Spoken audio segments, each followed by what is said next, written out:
Hey, what's up, everybody? We are finally live after a long, eventful Saturday.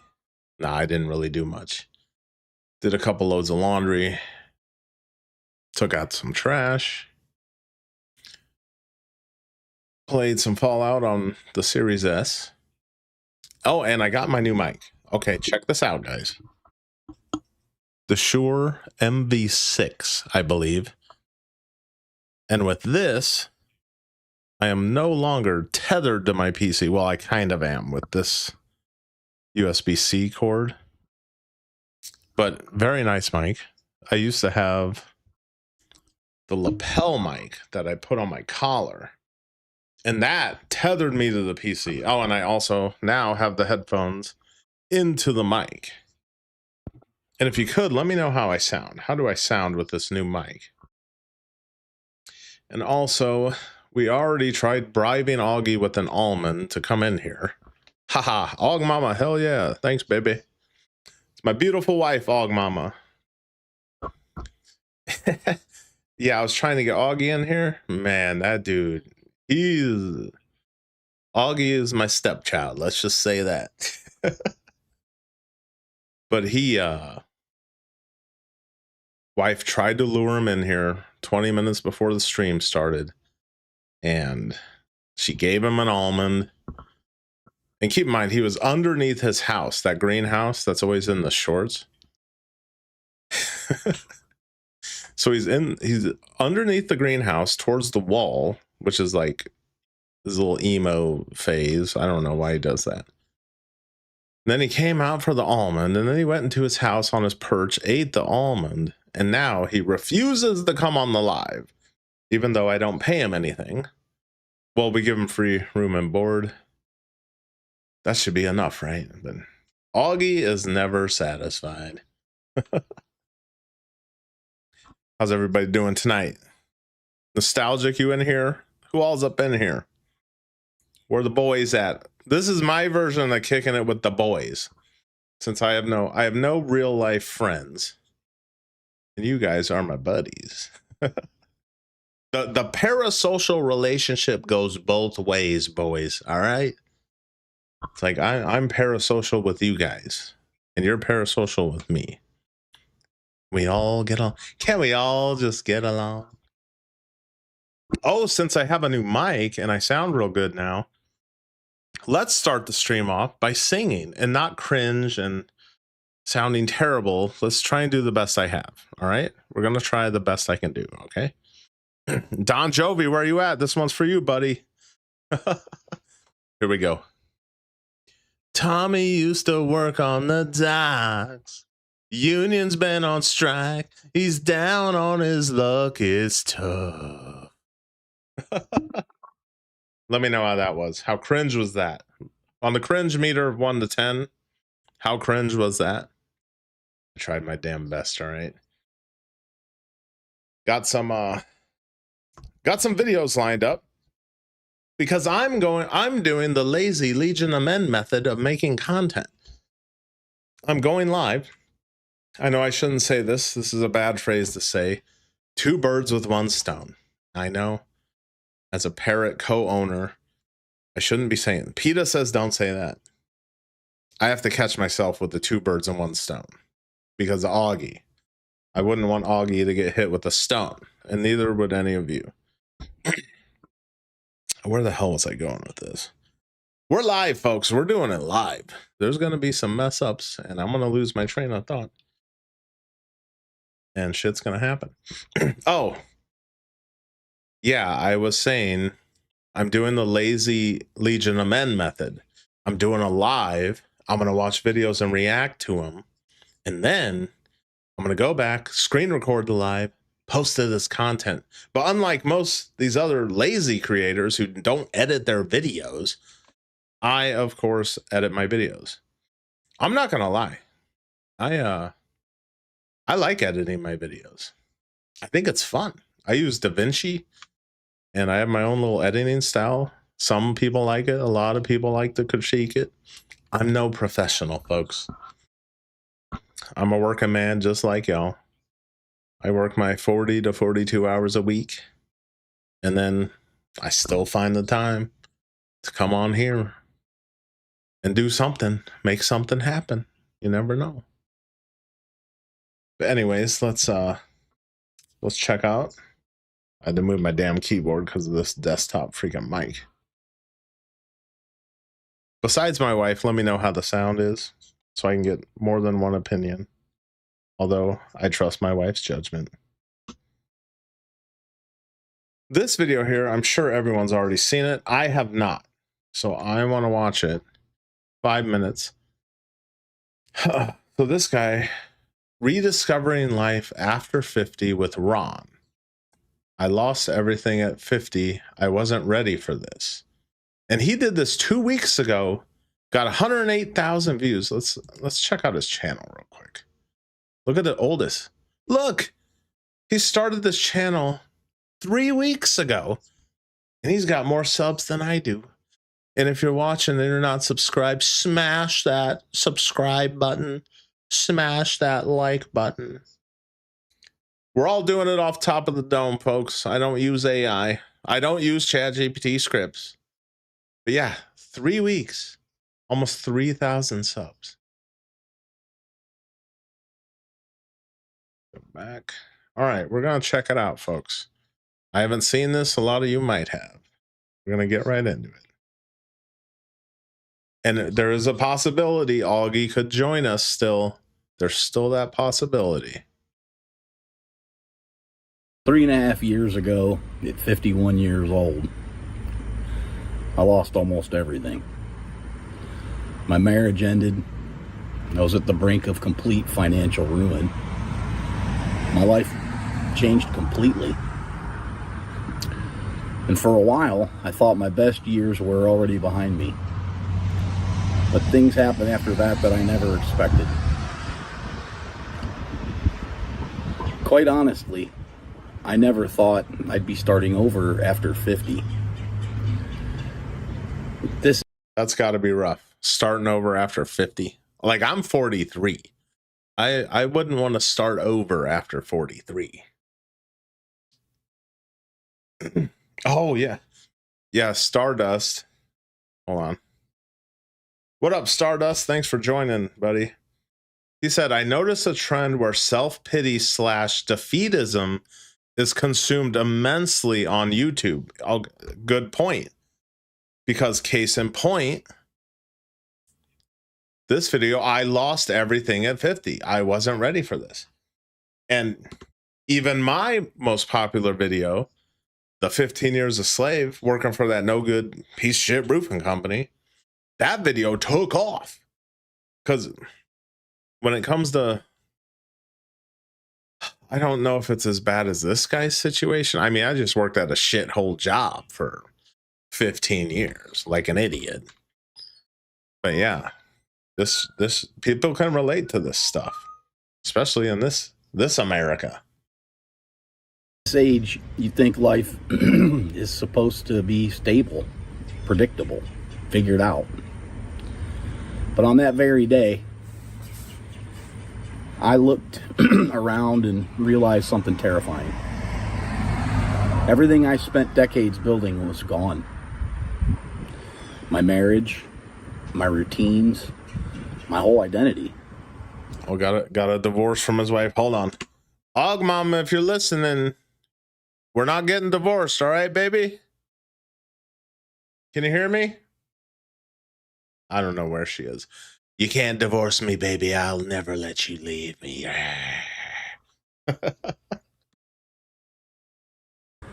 Every single thing I ever owned except for my old pickup truck. I literally walked out the door of my marital home that I worked my whole life to acquire with nothing more than the clothes on my back, because none of it was worth the peace that marriage had stripped away from me, to the point of true despair.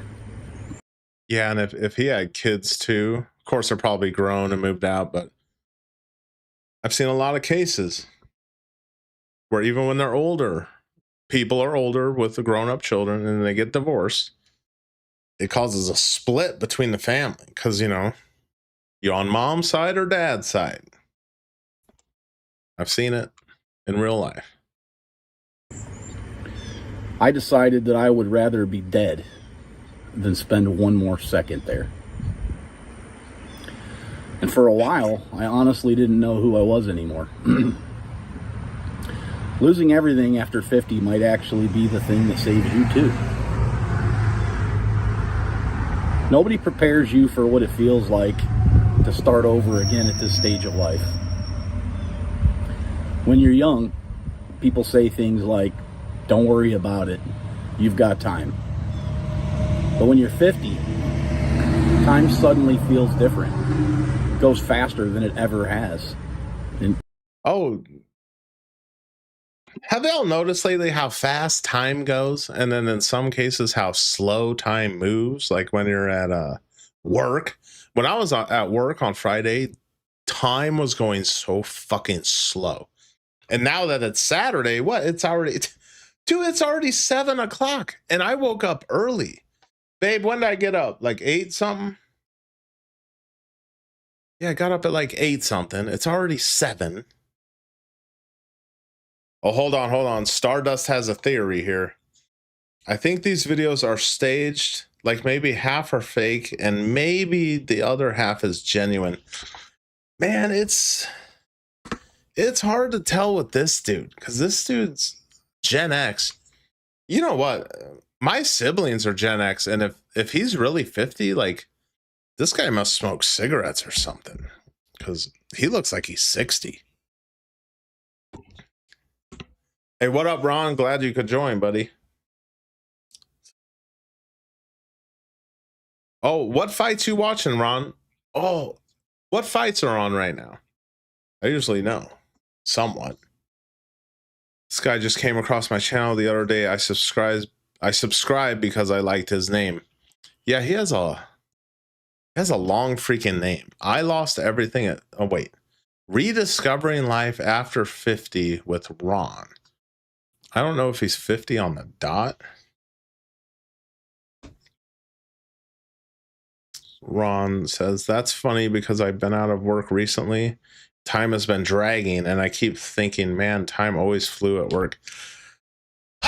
Man, it's a double-edged sword because we all have to work, right? I have to go to work to pay my mortgage, keep my beautiful wife happy.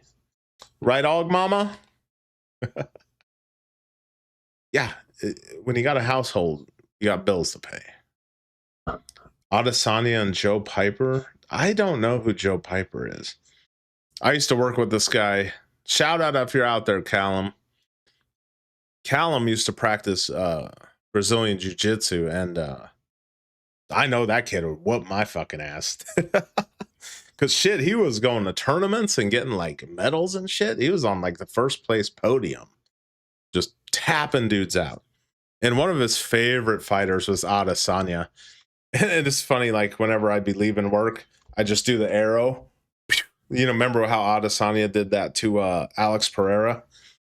And then when I'd shoot the arrow at him, he'd go like he freaking caught it. Funny shit. All right, let's see what the hell Ron's talking about here. And you start thinking, did I waste my life? Is it too late to fix things? Did I miss my chance? For a while, those thoughts... Hey, it's never too late. If you're in your 60s, 70s, 80s, it's over. Thoughts can eat you alive. I remember waking up some mornings thinking, how did I even end up here? One of the hardest parts about losing everything later in life is the silence. Friends are busy with their own lives. Families have their routines. Now, I don't know this guy's story, but did his wife screw his ass over? Like, did she take more than half? Did she get the house? Where is this guy right now? He's in a nice, secluded area. Maybe, does he own acres?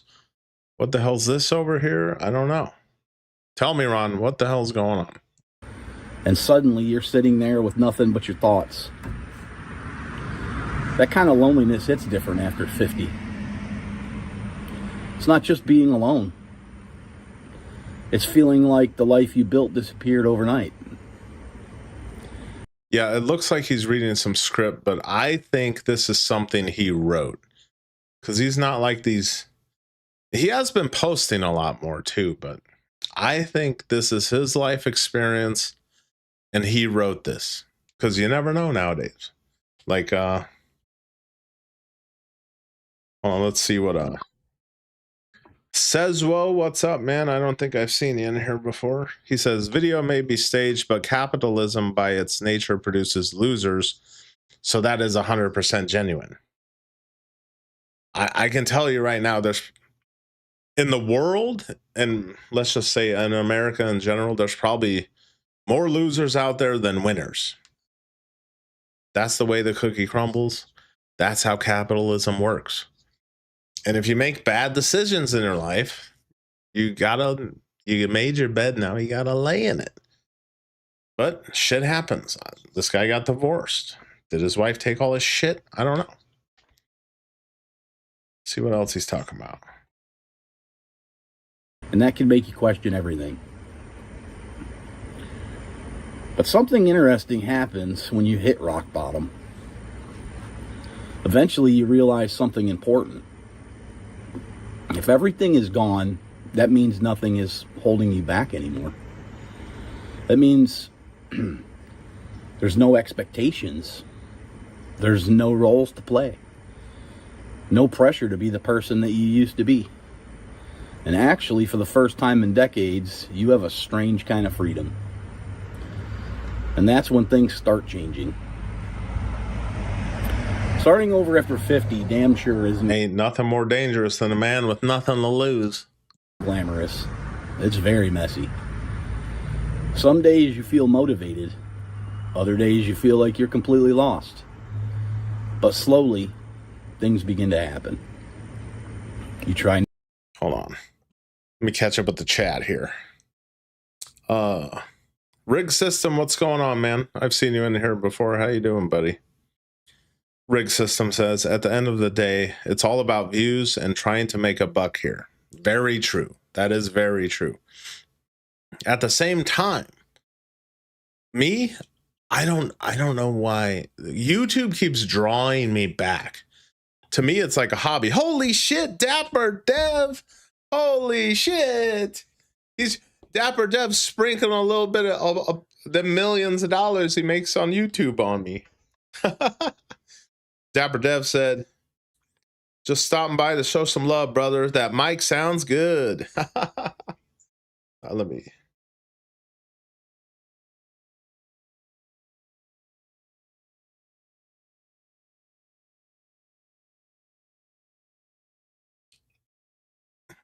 Hell yeah. We need to get that on the screen. Hold on, boys. We need to get that on the screen. I got a super chat from the Dapper Dev. Oh my goodness. Hold on. We're doing it live, folks. Doing it live.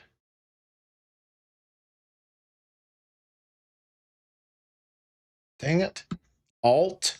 There we go. Dapper Dev is making things happen for me. Holy shit. Thank you, Dapper Dev. And can I say, out of everyone, I'm in the manosphere too, okay? And I know I put out a video that was a little critical. It wasn't like a hit piece. It was a little critical of Dapper Dev's content. It happened, okay? And I will say, out of everyone in the manosphere of under 100,000 subs, I have the most respect for Dapper Dev. This dude does roofing, and then he still posts on YouTube every single day. And the dude's getting views, getting loot. And Dapper Dev, why don't you do lives, man? If Dapper Dev went live, he'd be raking in some loot. I promise you that. And because a lot of the content I post, I'm lucky to make, 30 cents to a couple dollars. Because I don't get a whole ton of views, which is fine. I'm a small channel. Thank you for that very generous $10, Dapper Dev. That was very kind of you, brother. But yeah, I got the most respect for Dapper Dev out of all these guys in the freaking manosphere. I did shingle tear-offs. Those fucking suck. Most guys can't do them. All right, we're gonna get back to the video. I'm pumped now. I'm pumped. I hit like 20 freaking hardcore push-ups before I got on here. We're ready to roll, baby. All right, what the hell's Ron talking about?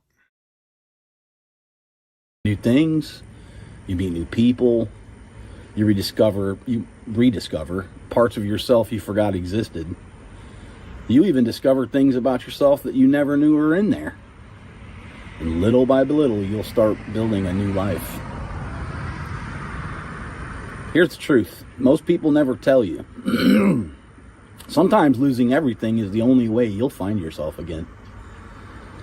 When life forces you to start over, it strips away everything that wasn't really you. And what's left? Well, it's the chance to rebuild your life on your own terms. Not the life people expect from you, but the life you actually want.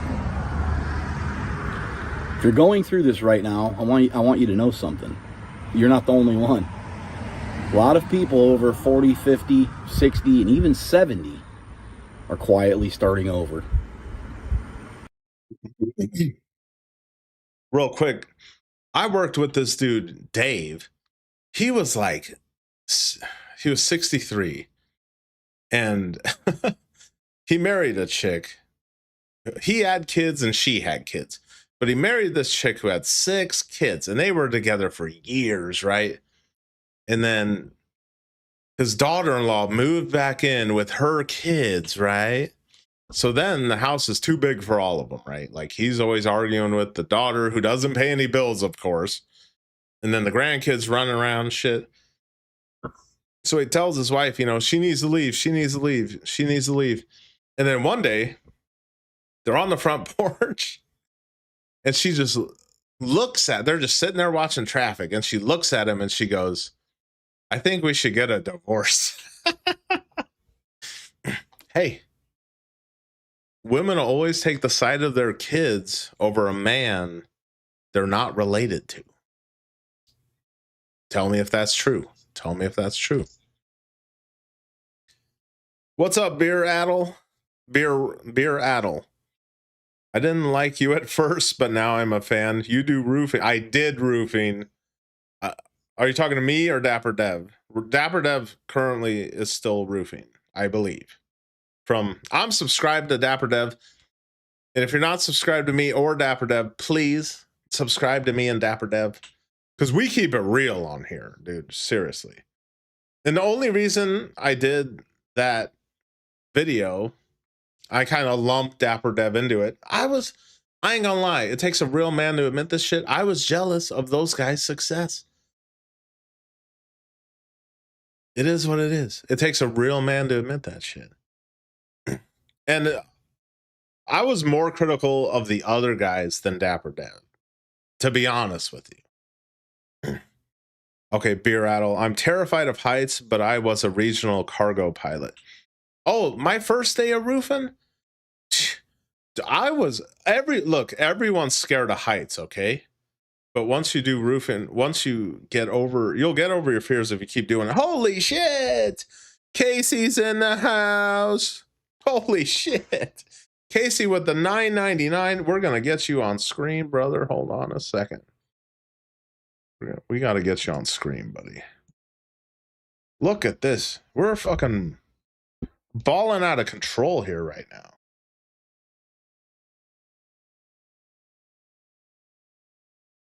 Okay, hold on. Doing it live, folks.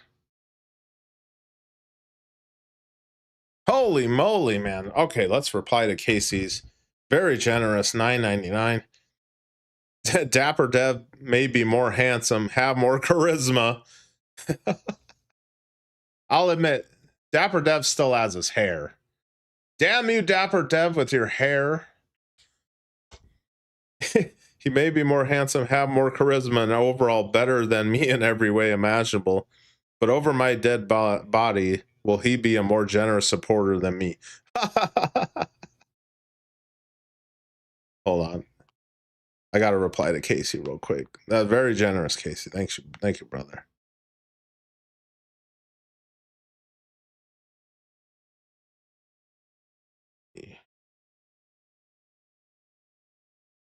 Damn it. Hold on. Oh, and can I also say, Dapper Dev is motivation to work out. I mean, that guy gets on and he has this freaking biceps bulging. You can tell that dude hits the gym all the damn time. Watch it. That's what I get from watching Dapper Dev. It's like I need to like work out more. And for me, a guy who has some pounds on him, I really need to start running the treadmill. Right now, as of right now, I am 5'11" barefoot, and I'm 250, which I was like 260. So if I was to hit the my wife has a treadmill in her office, and I was hitting it the first couple weeks, but I'm definitely gonna start hitting that shit again. Get my cardio up. Running the treadmill like 30 minutes a day. I did that in my 20s, and dude, I dropped so much fucking weight. All right, I'm getting distracted here with all this freaking money rolling in. Okay, Ron says one of the fights are starting. I gotta go jump up and down and yell at the TV screen for 15 minutes. Hey, let me know if Adesanya wins, because I don't know that freaking other guy, that Piper guy. I don't know who the hell that is. Never heard of him.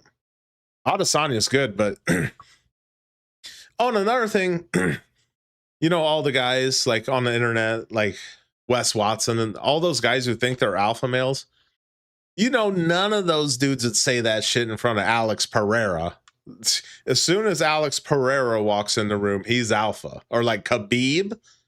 Those guys wouldn't be saying shit to Khabib. He'd fucking roll him up into a pretzel and make him beg. He'd like, let's talk now. Let's talk now.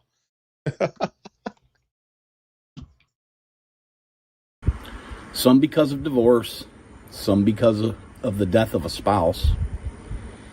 And in fact, there's many reasons.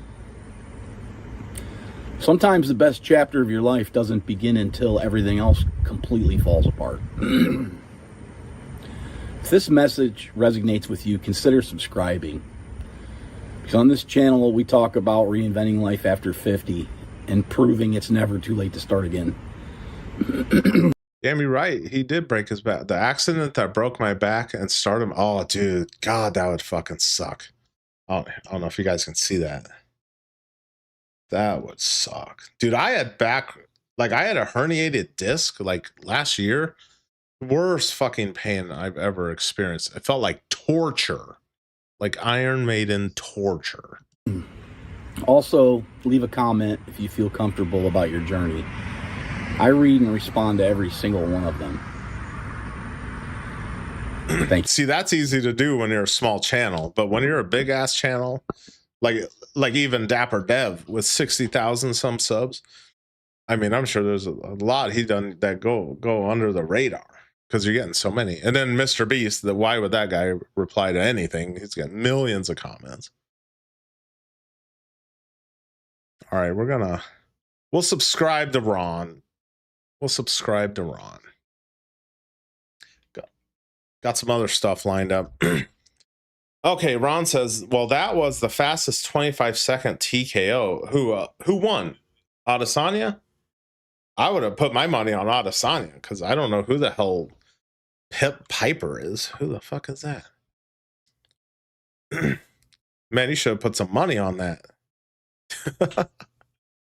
I was betting on so much shit with my Robinhood account, and I'm not like into sports like that. Like all the guys I work with are all about the March Madness. I work with this one dude. Within the past week, he made like $1,600 sports betting on basketball. And when I bet, I'm always just win or lose. But these guys on parlays, all that, I don't understand that shit. Like, I don't know. There's so many different ways you can bet. And and let me just say, whenever I bet on a team, they freaking lose. especially my college football team. Real quick, we're gonna get into Adele. Got Adele lined up.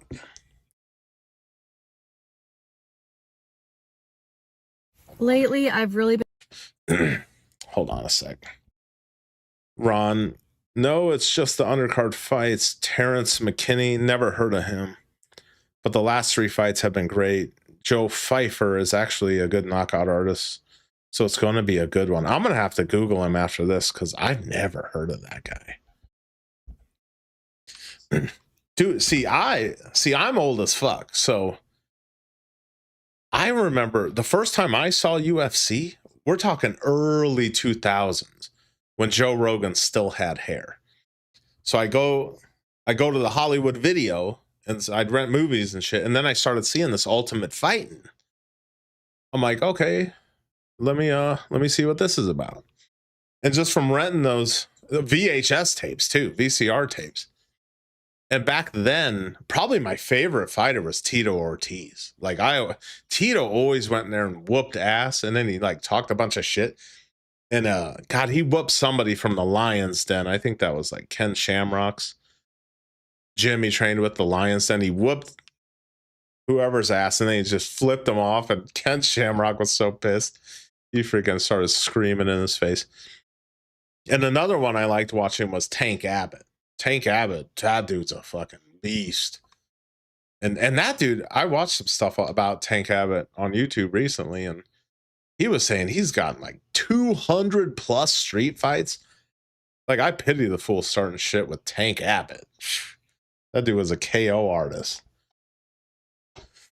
All right, so I got Adele from, look, 2 days ago. She already got 9,000 views, probably because she's a pretty girl. I feel like I'm losing myself more every day. And I already looked over some of the comments. Yeah, I've seen this guy in my comments before. Brian Waller. Brian Waller, if you're out there, hey buddy, how you doing? Everyone loves Dell from what I can see in the comments. And real quick, chat. I know my beautiful wife's watching this, and I'm a happily married man. Would anyone in the chat, would you with Dell? Would you? Obviously a pretty girl in her 20s. And if she's in a small town, man, she's very popular, I'm sure. Looks like she's in some park or wooded area right here. And what kind of freaking car is this? I've never seen seats like that before. See what she's talking about. Been feeling like I've been losing more and more of myself every single day, and I hate it so much. Things have been really hard, and I really miss the version of myself who was just so excited about life. I used to have so much excitement whenever I think about my future, and that part of myself has just been slipping away more and more. The last 2 years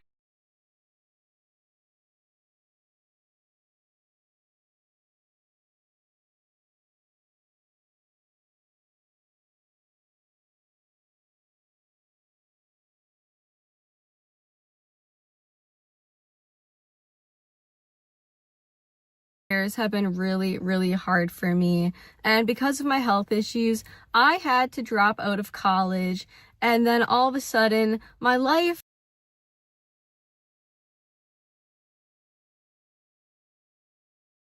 it wasn't about growth, opportunity, possibilities anymore. I just simply got put into survival mode. Some days, even just the most simple things can feel impossible. Even just trying to think of words, like the right words when I'm trying to speak to someone, that can be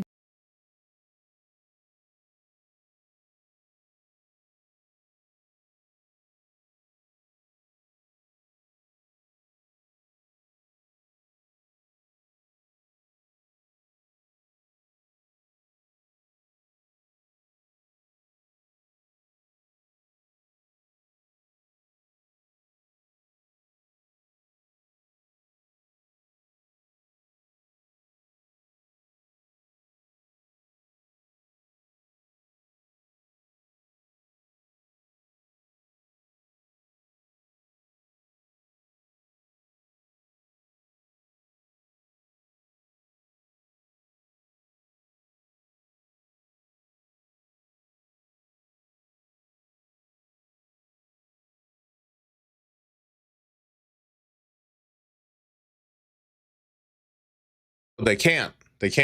My bad, guys. I accidentally pressed the freaking mute button. As I was saying, Aurora, Chad has been slipping in and out of her, allegedly. We don't know that, guys. Everyone calm down. We don't know what Dell's been up to.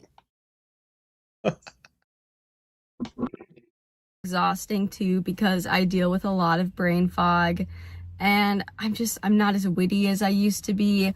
I am just really not feeling like myself. I feel like I'm losing myself to chronic illness, and it is just the most demoralizing thing. And also just knowing that I look fine probably to everybody else, but in reality, I'm suffering so much. And I'm so frustrated in so many ways. Yeah, stuff like that. It's hard to tell. My niece is 22 and she has like stomach issues where I'm not sure if I know exactly what, but it's like whatever's holding your stomach up inside your body, like my niece's somehow isn't doing the job properly, and she it gets to the point where she can't even eat anything, and she's like small and really petite.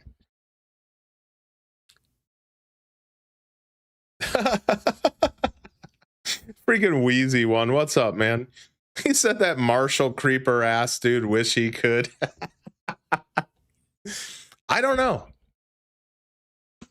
You guys think Dell would give Marshall a chance? I think Marshall might have a shot. Marshall might have a shot. I know for sure she definitely doesn't want a bald dude. I know that. She's too young to settle down with a bald dude. And Marshall still has his hair. So I think, you know what? I think Dapper Dev might be able to pull Dell. She's more like a Dapper Dev type than a Marshall. I've been gaslit by doctors my entire life. Growing up, I always knew there was something wrong with me. I had all of these mysterious health issues, and I would end up going into the doctor, and they would not listen to me. They would just tell me that nothing was wrong with me because they'd run some simple tests and they would come back normal. And it's just so upsetting because clearly I was suffering, and I just can't help but wonder. Yeah, I don't know where the hell Nostalgic is.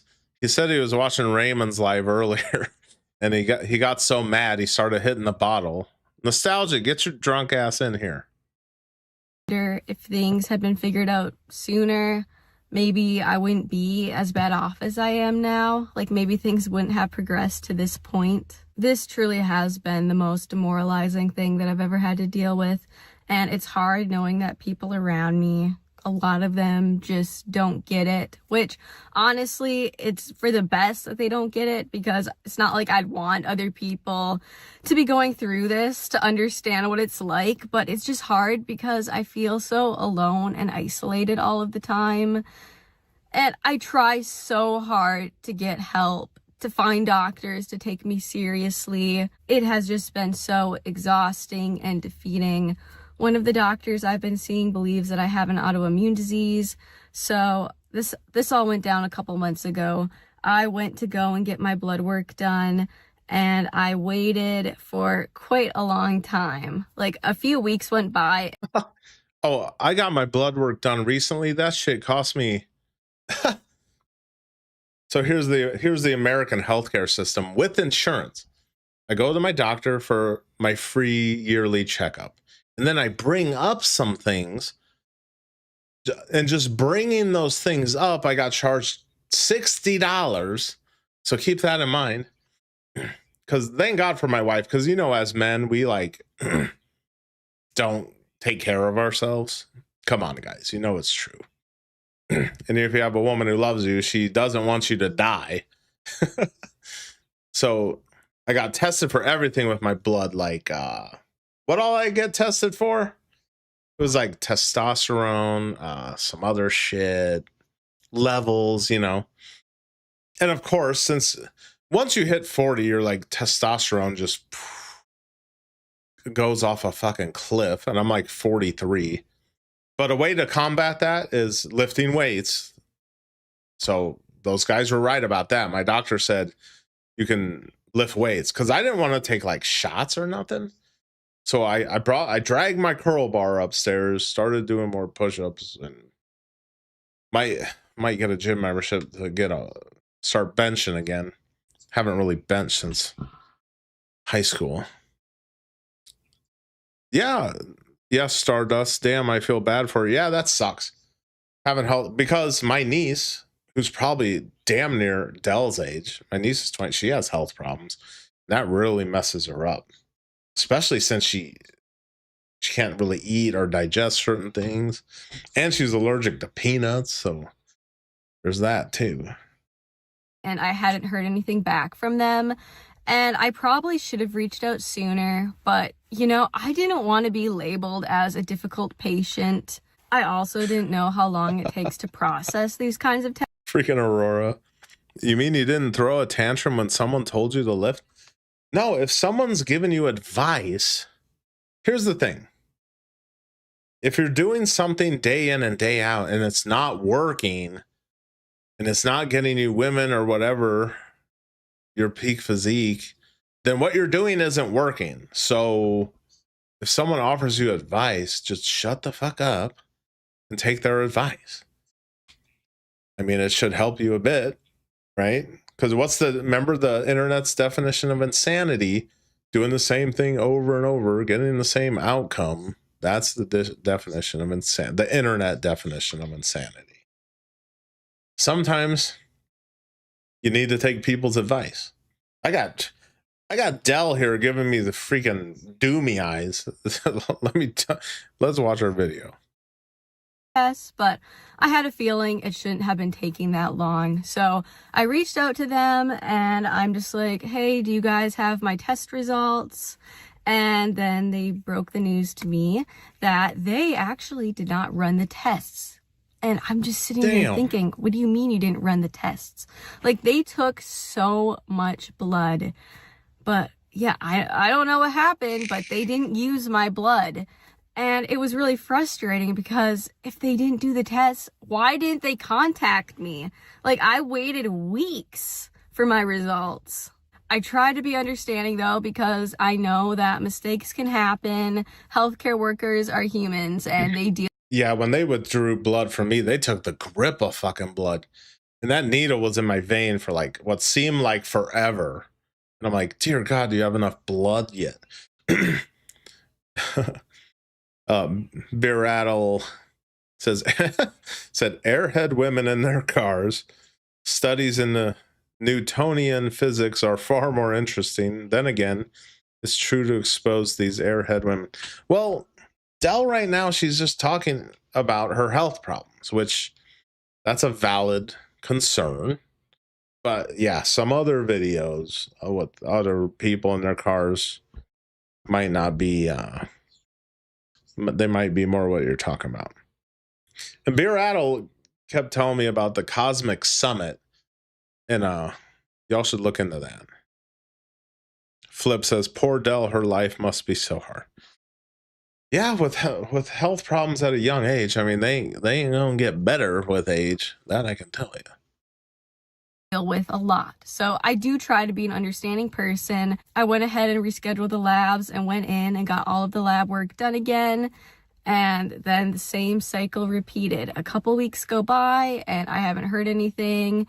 And I'm just like, okay, this isn't right. I reach out to them and they didn't run the tests again. They took all kinds of blood, did not run the tests. And I'm just like, what are they doing with my blood? And I know I've told the story on here a couple times already now, but this was just it was just a good reminder of how hard I have to fight just to get basic care.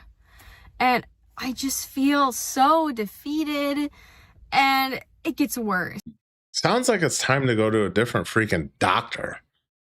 So I went and I got the labs done a third time and the same thing happened again. And each time I had to reach out to them. They never thought to reach out to me to let me know that the tests weren't run. Each time I had to reach out to them. So 3 times they took my blood. They took a lot of blood. And each time they don't run the tests. And then they try to charge me for it each time. So 3 times for the same thing they didn't do. yeah, I'm not paying that. It's just so frustrating to me that that happened, and Oh, you watch our American healthcare system, they're going to charge her ass 3 times. Oh, you asked us, that'll be $50. That's how it is with our freaking healthcare. It's a joke. really just feels defeating. I haven't felt as motivated to try and get help, but I know that I can't give up. I need to keep trying. And on top of all of this, I always try really hard to put on a strong face. I try not to show my frustration and sadness and how bad off that I am to my family and the people around me, because I'm always afraid of being a burden. And in fact, I do feel like a burden already. And I know that my family doesn't view me as that. I want to know what kind of health problems she has, because she looks healthy, but what's going on inside of her body, that's stuff you can't see. So who knows? But sometimes it's just really hard not to feel that way. I really miss the version of myself who was so carefree. Like I said, I used to have so much excitement for life. And for a time, life really did feel magical. I remember I just run around outside just to run, just to feel the wind in my hair.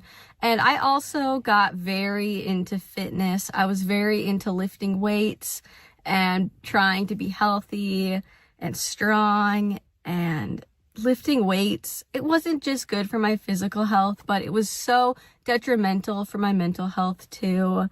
And it's just really feeling like so many of the things that I was passionate about, so many of the things that I loved, I've just been forced to have to give up.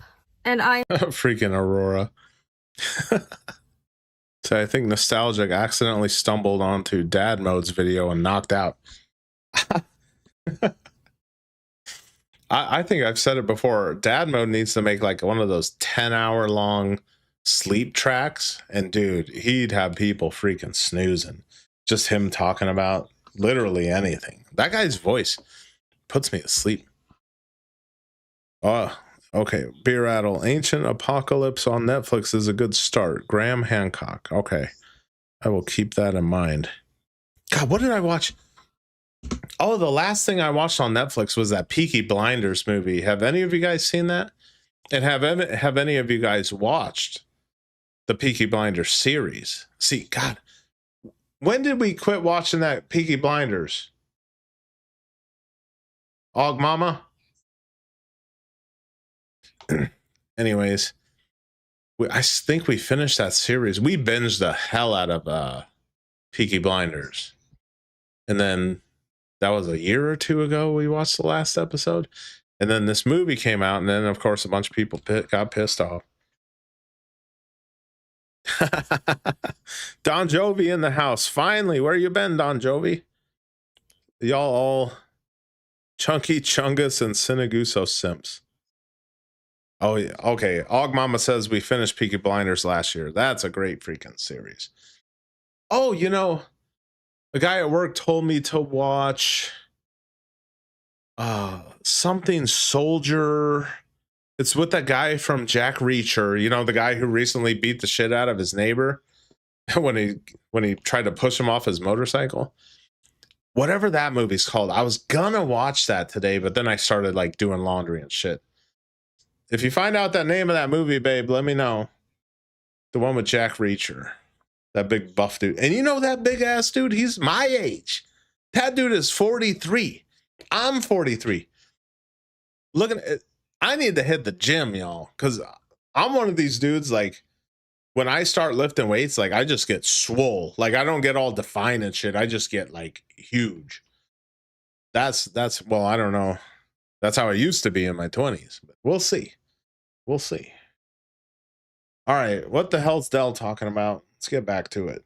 I keep getting off track here.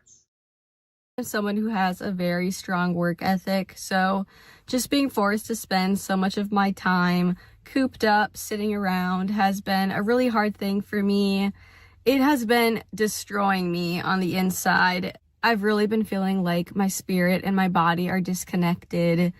I feel like my body doesn't represent who I actually am, and I just feel trapped inside my body. Some days my body truly does feel like a prison, and it's just so exhausting and defeating and heartbreaking. And I know that I really just need to focus on what's important, getting my health back, or at least getting my health in a better place. I'm never gonna be who I used to be. Things are always gonna be a challenge, but I know that there's hope for me to at least improve, to be able to have a real future.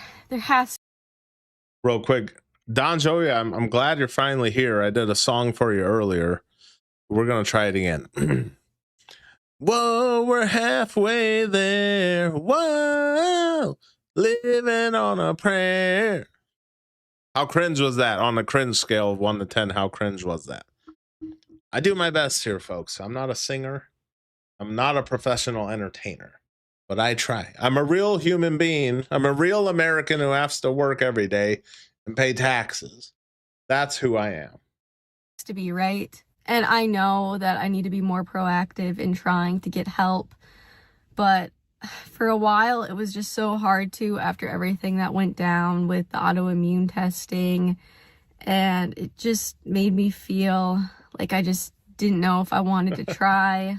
But I know that I have to. I know that I can't lose sight of what's important. Not even just for myself, but for my family and my friends and the people that care about me. I have to at least try. I have to try to get better. I just really feel like I'm gonna lose it. I feel like I'm going crazy because I have been so limited on what I can do. I just want to get moving forward with my... I know that feeling she's talking about, and I don't know what exactly she's going through because she hasn't said. But when I had my back issue, my herniated disc or whatever, dude, I couldn't do shit. I missed a whole month of work. Cost me $4,000 with health insurance going to all these fucking doctors. And I couldn't do shit, dude. And I honestly felt like I wasn't going to walk again. That's how bad it was. But now I'm doing a hell of a lot better. I go to the chiropractor on the regular once every month or two. I've been going every 2 months. Since the months now go by so fucking fast, it's like before you know it, look, it's already... And I'm going to watch the video about this because I haven't seen it. I'm sure a lot of you have, about how time's speeding up. It was just freaking Christmas. And real quick, did that Christmas even feel like Christmas? And for me, for someone who's... my parents are no longer around. So holidays are like so different now because it's just me, my wife, and my siblings. And it hits different when you've always had your parents around and now they're freaking gone. It's like, it doesn't even... Christmas didn't feel like... it hasn't felt like Christmas in, 5 years because my parents passed away in 2020. But yeah, shout out to mom and dad. My life. I've talked about this before, but I am very much someone who needs to feel productive. I need to be working towards goals, and my life is just on hold right now, and it's just so hard to accept. It's so hard to stay sane when you're in this state, and I just feel like I'm drowning in all of this all the time, and I'm trying not to let chronic illness consume me. No, she's going through it because she's holding back some emotions. So I know she's going through it, whatever she is going through. Beer Rattle says, Christmas just makes me realize how broken and divided my family is. Yeah, and when you lose your parents, it's like there's always that one person in the family who like holds everything together, whether it's like a grandma or a mom. And for me, I feel like it was my mom.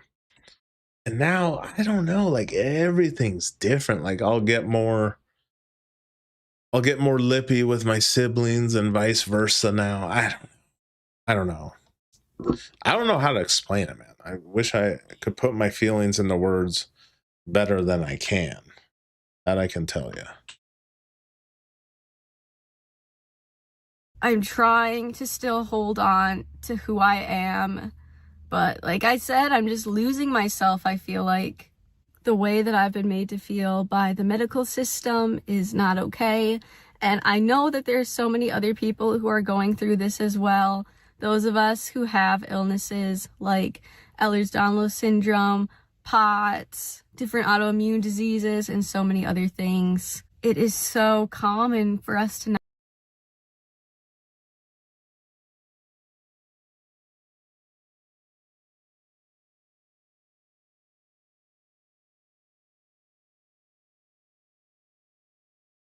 not be taken seriously, especially those of us who probably look okay on the outside, but inside we're suffering. And it's just, I feel like I've been knocked down so many times, but I can't let this defeat me.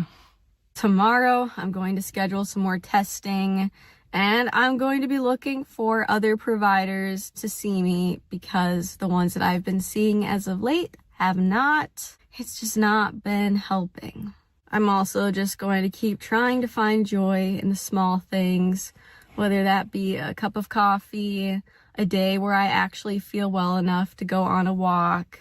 This is going to probably sound weird to some of you, but a day like today, this is my kind of weather. I actually really like the vibe of a cloudy, rainy day. I'm a vampire. We all know this by now.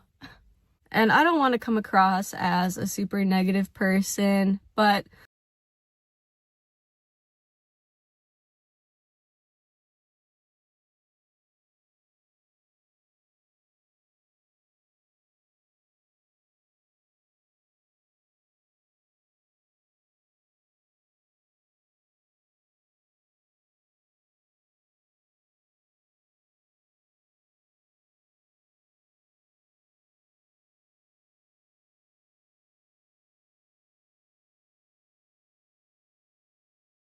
life is not always positive, and it's okay to admit that. Oh shit, I was mute again. Damn it. Sorry about that, guys. I keep muting my mic like an idiot. Sometimes things in life just aren't fair. Sometimes things are devastating. And I have always said I'm going to come on this channel and I'm going to be real and honest. And one of the main goals that I had Freaking rig system said, that's life. We all go through shit. Pick yourself up and move forward instead of whining on the internet. Well, he's got a point. He's got a point. Yeah, thank God for Auggie Mama. She's like the first one letting me know that my freaking mic is muted. But you know, Dell could be crying in this video, but she edits her videos and she's not doing the Shelby like, oh, woe is me. Like, she's just voicing, this is a legitimate concern if she has health problems that are messing her up. So I'm not against Dell in this video. She's doing her God-given free speech right and using YouTube's platform to speak her freedom of speech. When I started this channel was I hoped that people who could relate to the things that I'm going through would find these videos and maybe feel a little bit less alone, because sometimes just feeling like you're not alone can go a long way. Fucking Don Jovi. 30-pack will fix her right up. Hey, and make sure it's Pabst Blue Ribbon. And I've talked about this before, but I'm still in the process of grieving the life that I thought I was going to have, grieving who I used to be. These last 2 years have been really hard, and especially these last 6 months. I have a lot of things that I need to come to terms with, and I also just need to keep fighting. I just really hope that in the near future, I'm going to start making some more progress with this and get my symptoms better managed, and hopefully also find more answers on what's actually all going on with me. If you're watching this and you're going through something similar, I just want you to know that you're not alone. As always, thanks for listening to me, and I'll see you in the next one. All right, Dell. That was a good one. I wasn't sure what to expect with that video. Let me get the next one. Let me get the next one loaded up. Give me a second here. Hold on. Time is going. All right, what's chat talking about? Be rattle. I love my life, my work and life, and every day. You know, every day you wake up, you should be thankful. You know, every day above ground is a good day. And you know, as Americans, we get so caught up in the work life home balance thing. And I know that it's a cope to say there's people worse off than ourselves. It's kind of a cope, but it is true. So just being an American earning money, we make more than like 90% of people on the planet. And that's a fact. But all we do is fucking work. A rig system. She can start by getting a job. I don't know. I think she works. I mean, she's not like Shelby. She probably works. All right, I got a video lined up about how time just flies. And man, shit, this dude just posted this. Let me show you. 10 days ago, dude has 191,000 views. I'm sure you guys might have seen this, but I haven't. The introvert circle. Video title, time is going by too fast and nobody's talking about it. I'm sure this is one we can all relate to. You check the chat before we get in this. Beer rattle. I can't wait to compete in the next motorcycle rodeo. I've never heard of a motorcycle rodeo. Sounds dangerous. All right, let's see what introvert circle's talking about. I'm sure we could all relate to whatever he's talking about. Going really, really fast right now. And I think we all feel it and nobody's talking about it. And it's scary. I'll notice it's Monday and then it seems like before I turn around, it's Monday again. It's like I went through a wormhole or something. And stay with me here because what's causing this, it's not what you think. This isn't just about the distraction of our phones and our age. There's something deeper going on. And to be honest, there's something a lot more terrifying going on. And this time thing, it used to not be like that for me. I remember in my 20s working 10-hour days, and I'd still find enough time to go to the gym before work and after work. I'm not gonna lie, in my 20s, it felt like you had so much time.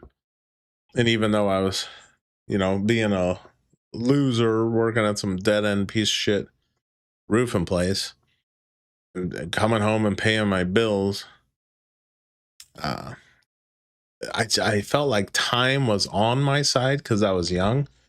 But now that I'm a bit older, it's like I know time is limited. But that's why you should make the most out of every single freaking day. At least I'm doing something. I'm doing a YouTube live instead of just, you know, sitting on the couch watching Netflix. Doing something. Got to make the most of your time. I did a lot today too. I'm sure y'all did too because it's Saturday.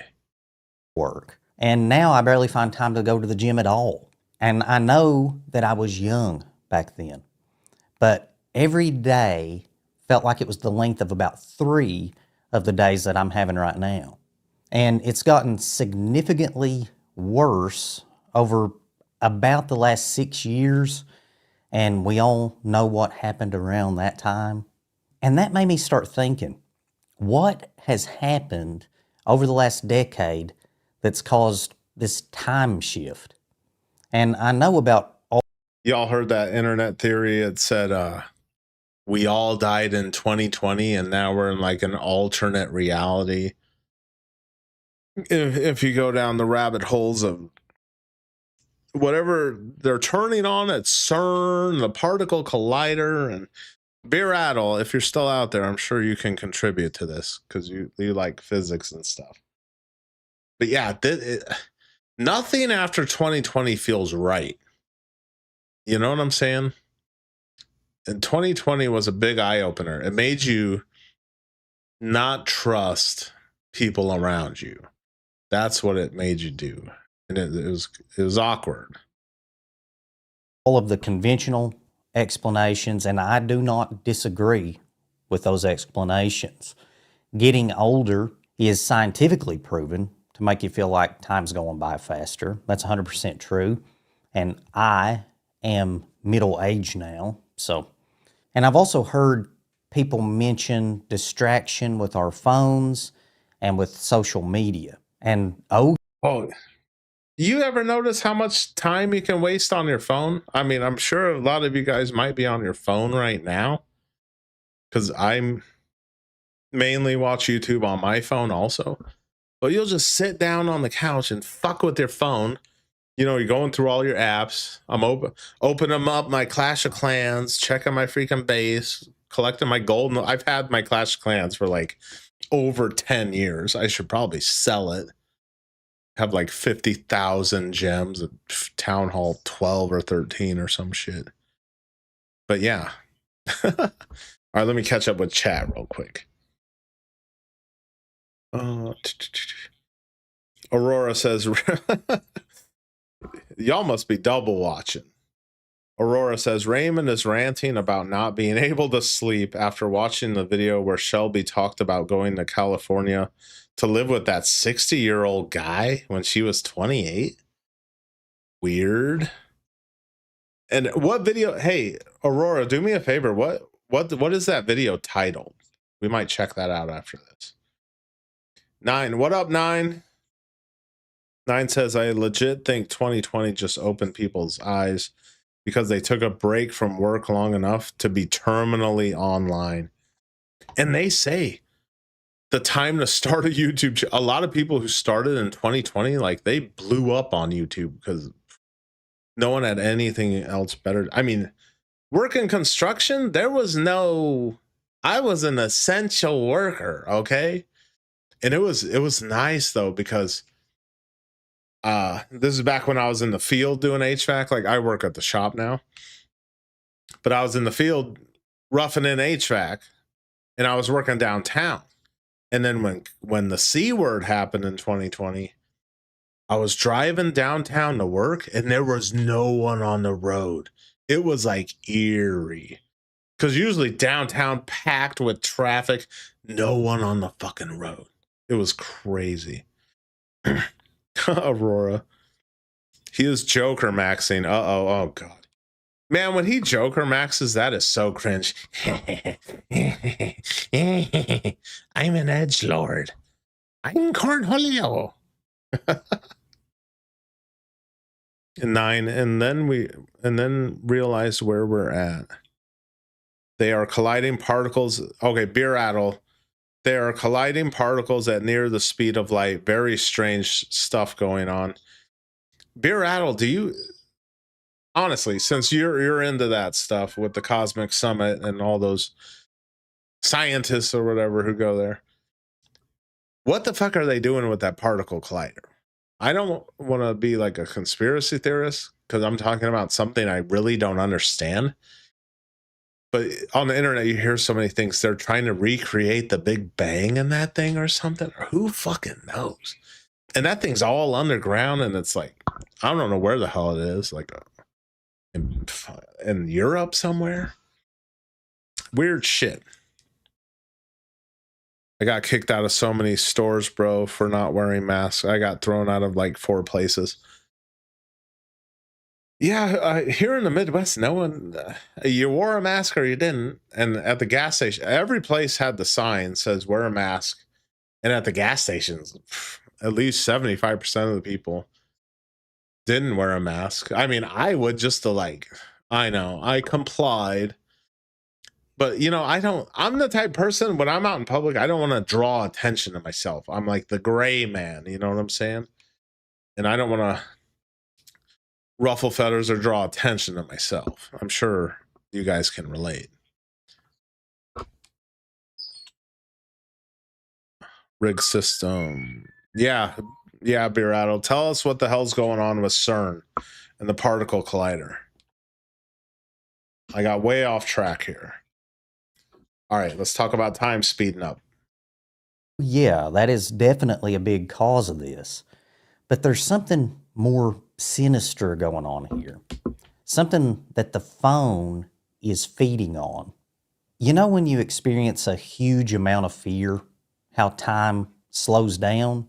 I got rear ended on my motorcycle a while back, and I remember after the impact, I remember very slowly rising up off the seat, flying through the air, and no joke, it was like 10 or 15 yards, and it was all in complete slow. I watched this guy. I watched this guy on YouTube. He got into a bad motorcycle accident and he hit a guardrail. I'm sure you guys might have seen this guy because he had millions of views on his video. But he hit a guardrail, and you know, like when you pumped with adrenaline, you don't feel stuff. He his helmet was like all smashed up and he couldn't see shit. But that dude lost his freaking leg from like the above the knee down. He lost one of his legs. And like he didn't even realize it at first. Like he must have had that phantom limb going on. But yeah, that is 9.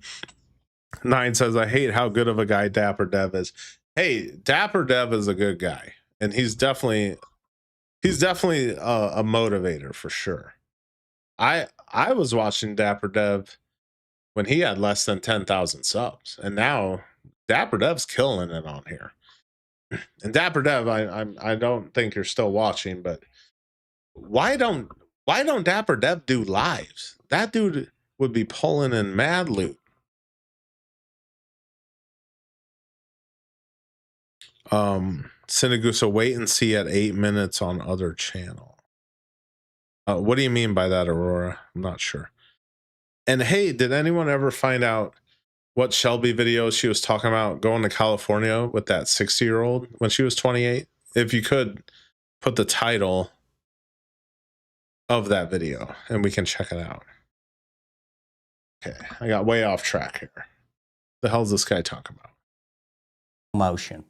And I felt like I was up there forever. Then I landed in the ditch, kind of rolled a couple times, and it was horrible. But I got lucky because I just got some scratches and I ended up with a sprained wrist. But that wreck felt so slow because extreme fear makes time slow down. That's how our brain works. And so that got me thinking, if extreme fear slows time down, what does chronic anxiety do? Well, I looked into it, and guess what? It turns out that constant anxiety does the exact opposite. It causes time to speed up. Then it all made sense. Think about the world right now. There are new events happening every single day, multiple times a day. Things we can't predict, things we can't control. And there's this constant like hum of dread that never turns off. We never know when the shoes are going to drop. And that anxiety, it's stealing your time. And I'm not like using a metaphor or anything. Kind of talk about what he's talking about, maybe a little off topic. But they were saying that we need boredom. Like, I don't know how old all of you guys are. I'm sure a lot can relate. Back when we were younger, we were bored. In the summer times, I would go ride bikes to and from my buddy's house, and he'd come with me. Hey, see if Auggie wants to join live. But now you can never be bored because you have this freaking phone that you can do all kinds of shit with.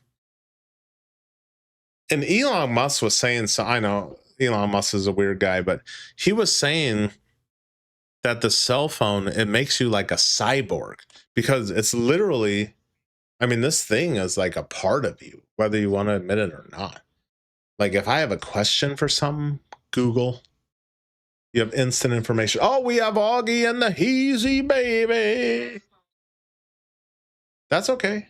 Let him. Are you guys okay with hearing Auggie scream? All right, we're getting Auggie in here. Go ahead and put him on the chair, babe. Auggie, I'm glad you could finally join. This guy works when he feels like it, folks. What's the matter? You didn't want to work for free and be on the live? Oh, baby, I got some newspaper right there. if you want to spread some out on the floor. And finally, thank God Augie's here. Thanks, baby. Worked out his contract agreement. This is a big production, folks. A lot goes into the Sinaguso show. Do you want to keep an A word nearby? Or just maybe just hold on to one? Aug might need some bribery to stick around. We'll see, folks. Freaking Aurora. He said Augie screaming is better than listening to Ray sing. Now, let me tell you something about Auggie. Auggie is an African gray parrot. He's 21 years old.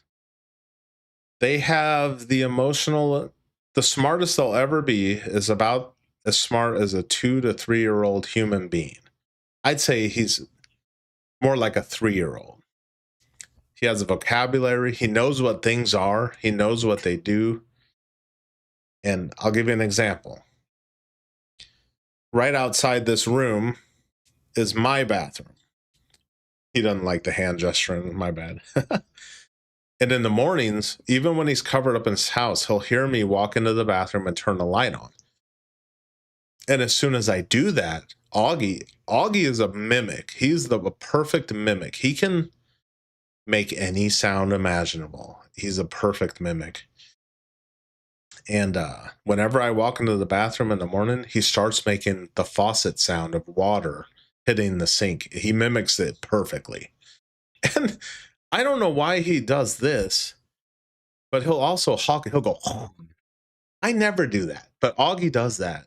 Whenever I'm in the bathroom, he'll go, oh. And from his room, he knows where you are in the house. So it's funny. Whenever my wife walks into the kitchen, Auggie will start mimicking the button pressing of the microwave. And so, and Aurora, real quick, back to Aurora's comment. He said, Augie screaming is better than listening to Ray sing. Let me tell you something about Auggie. There's, the fire alarm sound in her house or apartment? When Augie's pissed off, that's the sound he makes. And trust me, with this new mic, you're going to freaking hear it. Because when Auggie makes that sound, it means he's done. He's done for the night.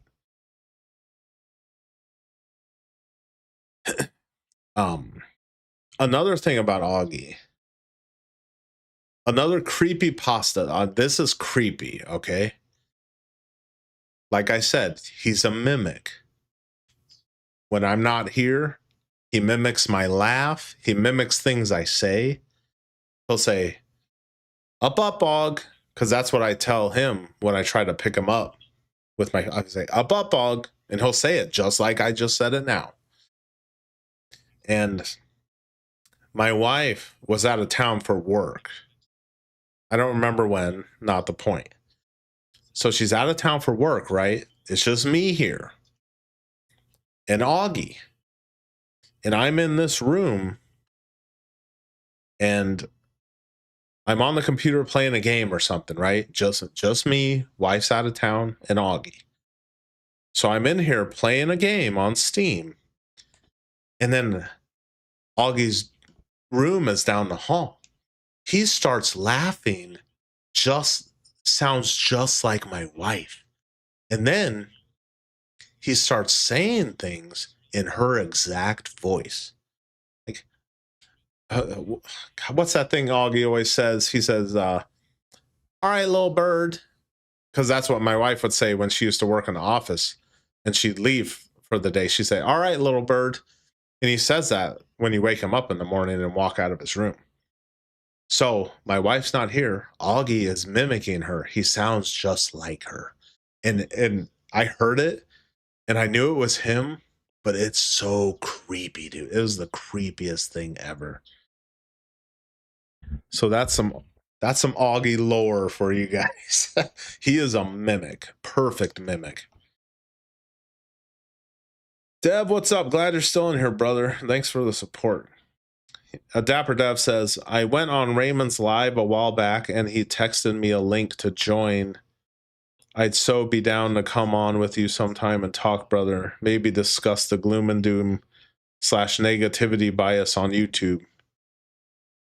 Yeah, man, I'd love to have Dapper Dev on my live, but I need to figure out how to even invite someone, because I use OBS Studio and I don't know how to invite anyone yet. But when I do, I'm gonna invite Dapper Dev, if Dapper Dev's talking about getting on live. Yeah, but doom and gloom sells nowadays. That first video we watched, that guy in his 50s who broke his back, divorced from his wife. I mean, these aren't happy subjects. And look, he got over 100,000 views. My most popular video talking about that no good piece shit roofing place. Wasted 15 years of my life at that shithole. God, I'm about to hit 50,000 views on that one. People don't want happy, everything's going great in your life. They want to hear about how miserable your life is. And that's a fact. Benji says, Dev, of course there is a negativity bias. I just try to work around it. It's hard to avoid. But at the same time, it's like it has an attraction. People flock to negativity. Flip, what up, man? Glad you're in here.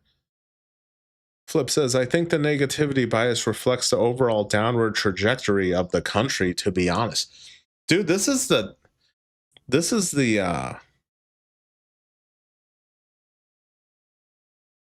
downward trajectory is of this world, of this planet. So it ain't just us, but yeah, as Americans, we're feeling it, dude. We're feeling everything. What up, Nine? Glad you're in here, buddy. Oh, shit. It says, relative to other countries, it really isn't that bad. The biggest issue is the breakdown of relationships, friendships, etc. It is generally a moral crisis. Dude, I ain't gonna lie. I haven't had like an in-person friend in decade. I did a video about it. The video, I'm 42 and have no friends. My buddy Jerome, I grew up with, we had a falling out. Let's just say that.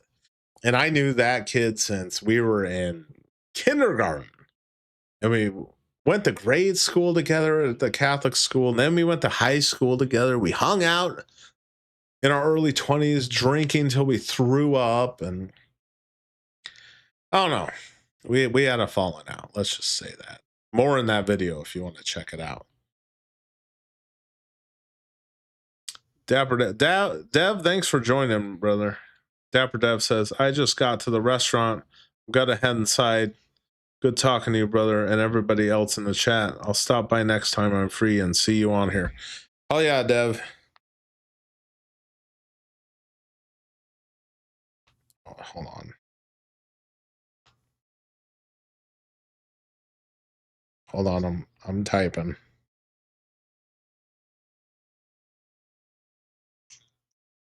Doing it live, folks. Okay, Benji's in England. I did not know that. You remember those movies with Benji? Wasn't it Benji the dog? That was like in the 70s. I remember my aunt had a Benji board game. I used to play that. Benji says, I'm in England and I'm not arrogant enough to talk about USA. I generally rate Dev highly. I hardly ever see anything I disagree with. Yeah, Dev's solid. Sorry I made the video with Dev in it, and I was hating. I was being a hater. I'll admit it. I was jealous of the success. I wasn't even really giving Dev a lot of shit. I honestly wasn't. It wasn't coming from a hateful place. I just was.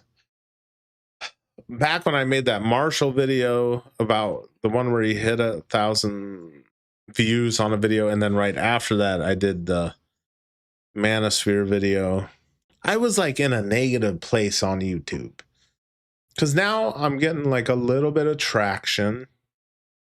Of course, when you start a YouTube channel, it's like, oh, I want to blow up, have 50 million subs, make a shit ton of money. You know, for the average person, that's not going to happen.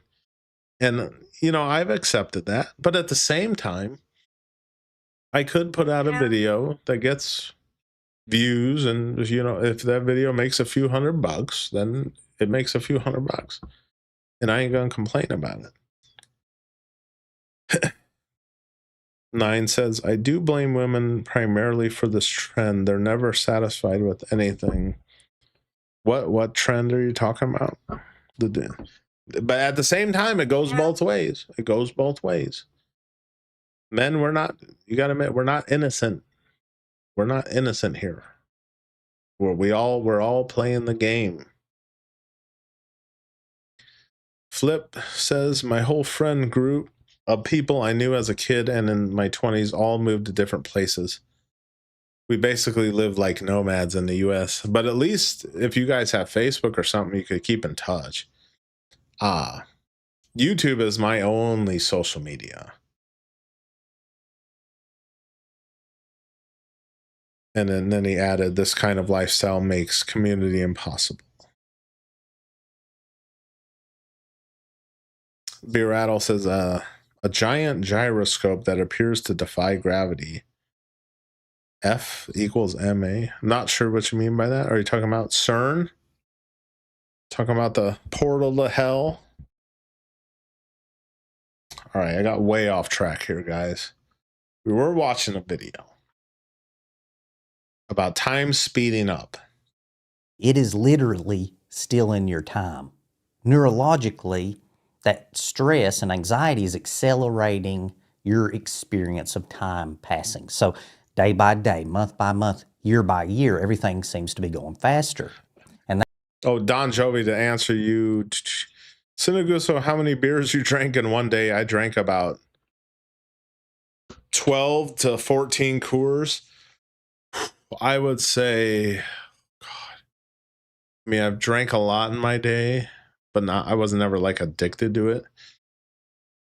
Back, I went to a party at my brother's house. Maybe I was 19, 20. And when I was there, I drank like 12 Smirnoffs. And if you had, and I will never touch Smirnoff again after that fucking night. Because you know how heavy Smirnoff is? It's like heavy. So I'm at my brother's house. I drink like 12 Smirnoff. And then, then I go outside in their backyard and I pee for like 5 minutes straight. Like 5 minutes of uninterrupted pissing. It was crazy.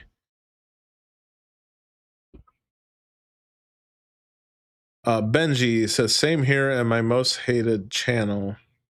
And every now and then one of your videos hits. I just constantly get 1,009. Do you have a channel, Benji? We could check out your channel. Yeah. Aurora, beer is just empty calories. I do vodka and use beer as a chaser. To be honest with you guys, when it comes to drinking, this year, I think I've had 4 or 5 beers. Last year, I had 2 beers. So I drink beers that I can count with one hand, maybe 2. Like, I don't really drink like that. And I don't smoke weed. I'm just sober and boring. That's what I do. I don't think my wife would like if I drank all the time. And I'm not. And that's one thing my doctor said. He's like, oh, at least you don't drink. Because when you get older, like, drinking will fuck you up if you do it all the time. I used to work with this one bum I used to work with when I was roofing. This dude, I forget his name, but he was an older dude and he was a drunk. Like, every time he'd drive his own truck to the job site and he'd have a cooler full of fucking beer, because this dude probably got the shakes if he didn't drink. And he started getting, he had these like those red railroad map fucking veins all in his face that you probably get from drinking, I'm gonna assume. Yeah, that dude was a fucking drunk.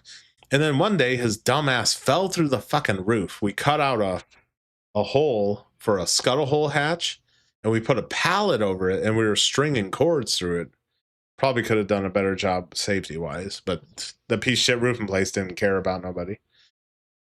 And his dumbass he moves the pallet to pull up a cord, and he fell so fucking fast.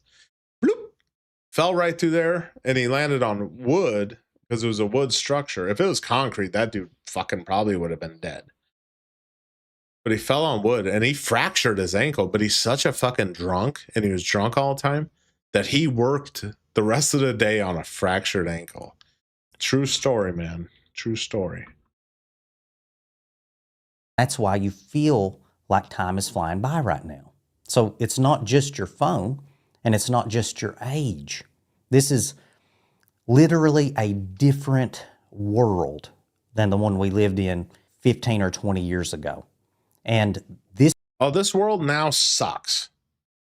We're getting our data harvested. They're building data centers everywhere. Electricity costs a fortune. Everything costs a fortune now. Like, take me back to the 90s. Granted, there'd be no internet, but I'm sure we all can agree, if we're all a certain age, that was a better time.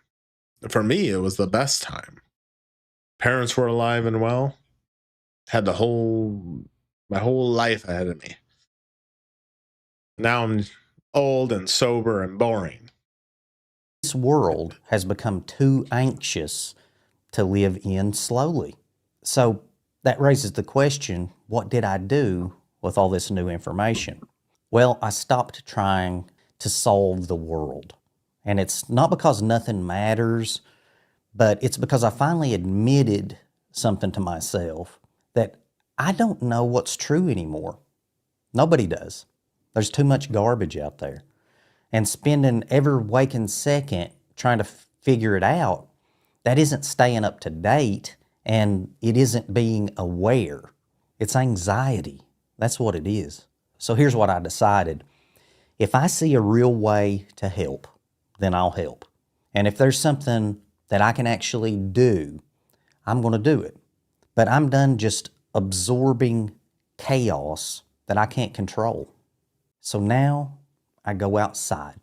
Yeah, to add to what he's talking about, like all the shit going on in the world today, and like I haven't really been watching the news like I used to. Like, I'll be doing something else, like thinking up ideas for a video or editing something or playing Fallout or something. But yeah, with these phones, it's like you can watch the world collapse in real time. It's all about the content you consume. And if you're here at Sinaguso channel, don't worry, you're in a safe space. Safe space. I'm a normal person, a working American. Don Jovi, if time goes by too fast, you might be a redneck. My dad used to love that Jeff Foxworthy, man. He thought that was the funniest shit. You might be a redneck.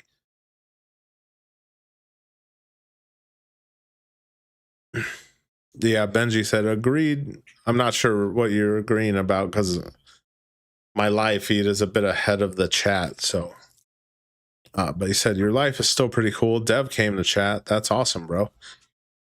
And you know what? Sometimes closed mouths don't get fed. And I put that video out, the Manosphere. I'll show you. Let me show you. Let me load it up. We're not going to play it, but I'm just going to show you my analytics. Yeah, look at this real quick. Yeah, so this video here, you know, I was being critical of these guys. Not so much Dev, but Dad Mode, Spyro, and definitely Marshall. And Marshall, after seeing Marshall on Raymond's channel, he seems like a pretty cool dude. Aug, are you shitting on the... I hope Aug's shitting on the newspaper. But anyways, I put this video out, and you know, it's about 300-400 views, and then Dev shared this video. And then after Dev shared it, and he wasn't even like pissed about it. And he shared it, and he probably doubled my views. And look, I got like 25 subscribers from that. Made and in Sinaguso land, this $4.28, that's pretty good for a video. I ain't complaining. I wish every video I put out could make $4. You know what I'm saying? I ain't complaining. I want to see if I can find that where Dev responded to that. Hold on a sec. Bear with me, folks. Doing it live.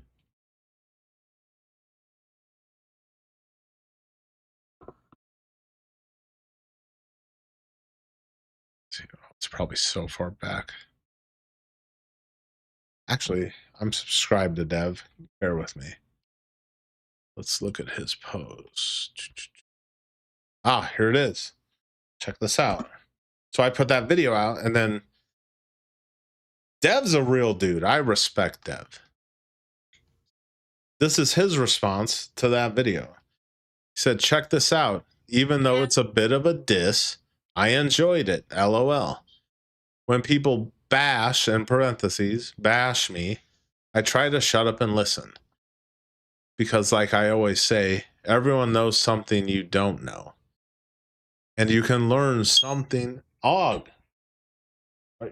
I'm trying to read this, dude. Chill out. He says, you can learn something from everyone. Make sure to follow Sinaguso. I think this dude's pretty hilarious. See, I got respect for them. And Aug's getting pissed right now. Babe, should I give him another almond? You know what? We're going to give all. What's that? I'm going to give him an almond. The Aug loves his freaking almonds. Yeah, I got respect for Depp. He's a real dude. Oh, shit. Oh, dude. Ow. Fuck. Hold on, dude. I'm going to give you an almond. Chill. Damn, he's biting my shoulder. See, I'm getting abused on camera.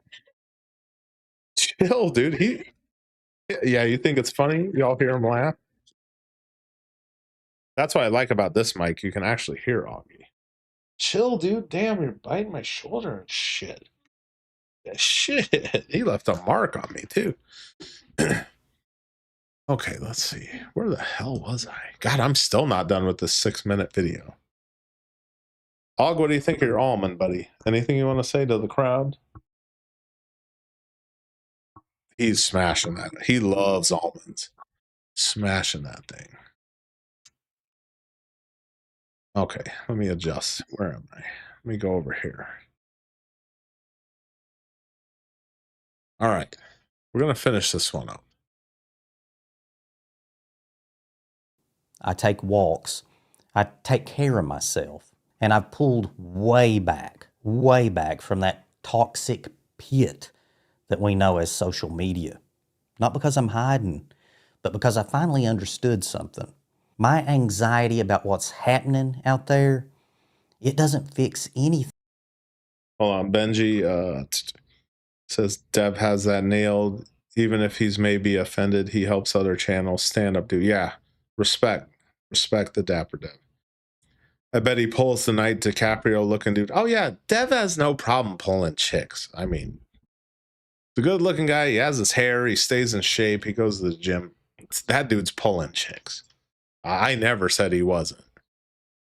Thing that's going on in the world. It just completely destroys my peace, my health, and like we're talking about, it destroys my time. There is a reason that Stoic philosopher Seneca wrote this almost 2,000 years ago. Life is very short and anxious for those who forget the past, neglect the present, and fear the future. And I just found out, because I'm into the Stoic stuff too, and I just found out that Seneca helped train Nero, who was a Roman emperor. And I guess Nero he turned on Seneca towards the end, because Seneca was a rich dude. Turned on Seneca and he made Seneca off himself. He like slit himself like that John Wick where that chick just slices her wrist in a bath. Dude, that shit was brutal. Figured it out way back then. And most of us, we're still trying to learn it now. And the big thing is you have to actively choose peace. It doesn't just happen. It's a decision. And lately, I've been actively choosing peace every single day. I appreciate you guys watching the video. I love y'all. And if you want to have another one of these talks soon, consider subscribing to the channel. And if you want to understand why everyone's so anxious right now, watch this video next. Right. There, I finally finished that video.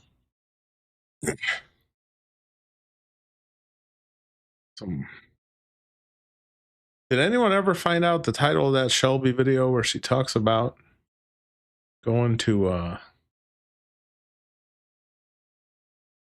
California with that guy? Aurora, you probably know. Okay, this one I'm about to get into, it caught my attention. And it's from a large channel. Let me show you. So from the 11th hour, it says, and it's shit, a month ago, almost 1 million views. This is definitely going to be a multi-million view video, probably. It says, I'm 85. My kids stopped visiting. Here is what I did. Let me catch up with chat real quick. That's where my position falls apart. I'm not stoic. I'm a man of passion. Yeah, there's this other channel I watch, and he was saying like stoicism and Machiavellianism like conflict with each other. So it's like you can't be just a stoic and you can't be just Machiavellian. You gotta like incorporate both. Real, what you talking about, beer? Real Shay-y, Slay-y videos have pyramids and shit in the background. It was in her last live. Oh, okay. And okay, we might check that out. But okay, this one about the 85-year-old dude and his kids don't talk to him anymore. Let's see what the hell's going on. I don't have children, so at least I don't have to look forward to this. You know, people ask me, Harold, what's the loudest sound in the world? And I tell them, the loudest sound in the world is silence. It's the sound of this phone right here when it hasn't rung in 3 months. Damn. Mm-hmm. You know what I'm talking about. See, I got 3 babies, grown now. I changed their diapers. I paid for that fancy college. I sat in the stands, freezing my hands off, cheering for 'em. I gave 'em my back. I gave 'em my knees. Lord knows Freaking Benji. No, that is not Bill Cosby. Come on now. I gave 'em every dime I had. And now I'm 82 years old. And I'm lucky. I mean, I am lucky if I get a text message on Christmas Day. Damn. Merry Christmas, Dad. That's it. That's what I got to show for a lifetime of love. Now you sitting there watching this, and I know you feel it too. You sitting in a quiet house. I don't know. He seems like a nice dude. Flip says if your children abandon you, you probably did something. I don't know this guy.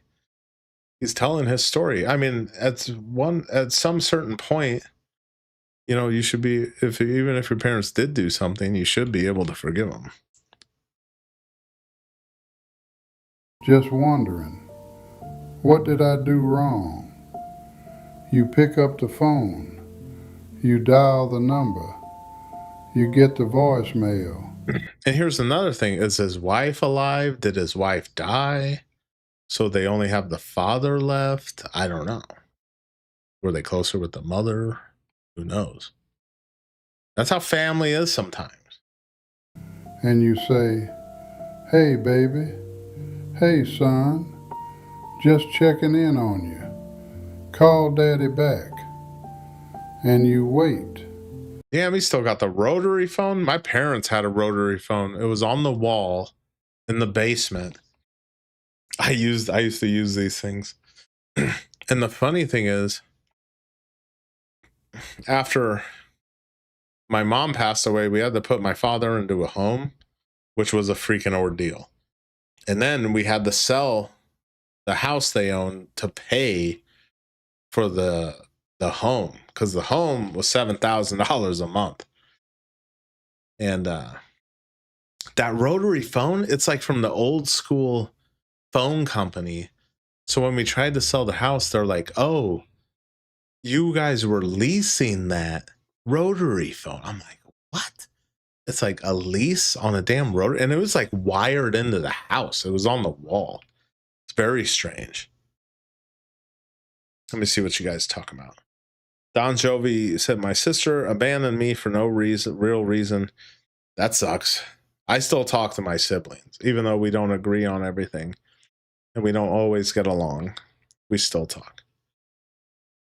Beer Rattle, I ported my big chainsaw. It doesn't run for free. Hey, stranger. Vroom, vroom. Aurora, my brother is an asshole. That's why I will be sad when my dad dies, because that's pretty much the last of my direct family. Yeah, man. I mean, a lot of people don't agree on this, but it is blood. It's your blood. You should be tight with your blood. But then other people say, just because they're blood family, that don't mean nothing. A lot of people screw people over, man. And you wait. And nothing. Well, let me tell you something today. And this might hurt a little bit, but it's the truth. Stop calling them.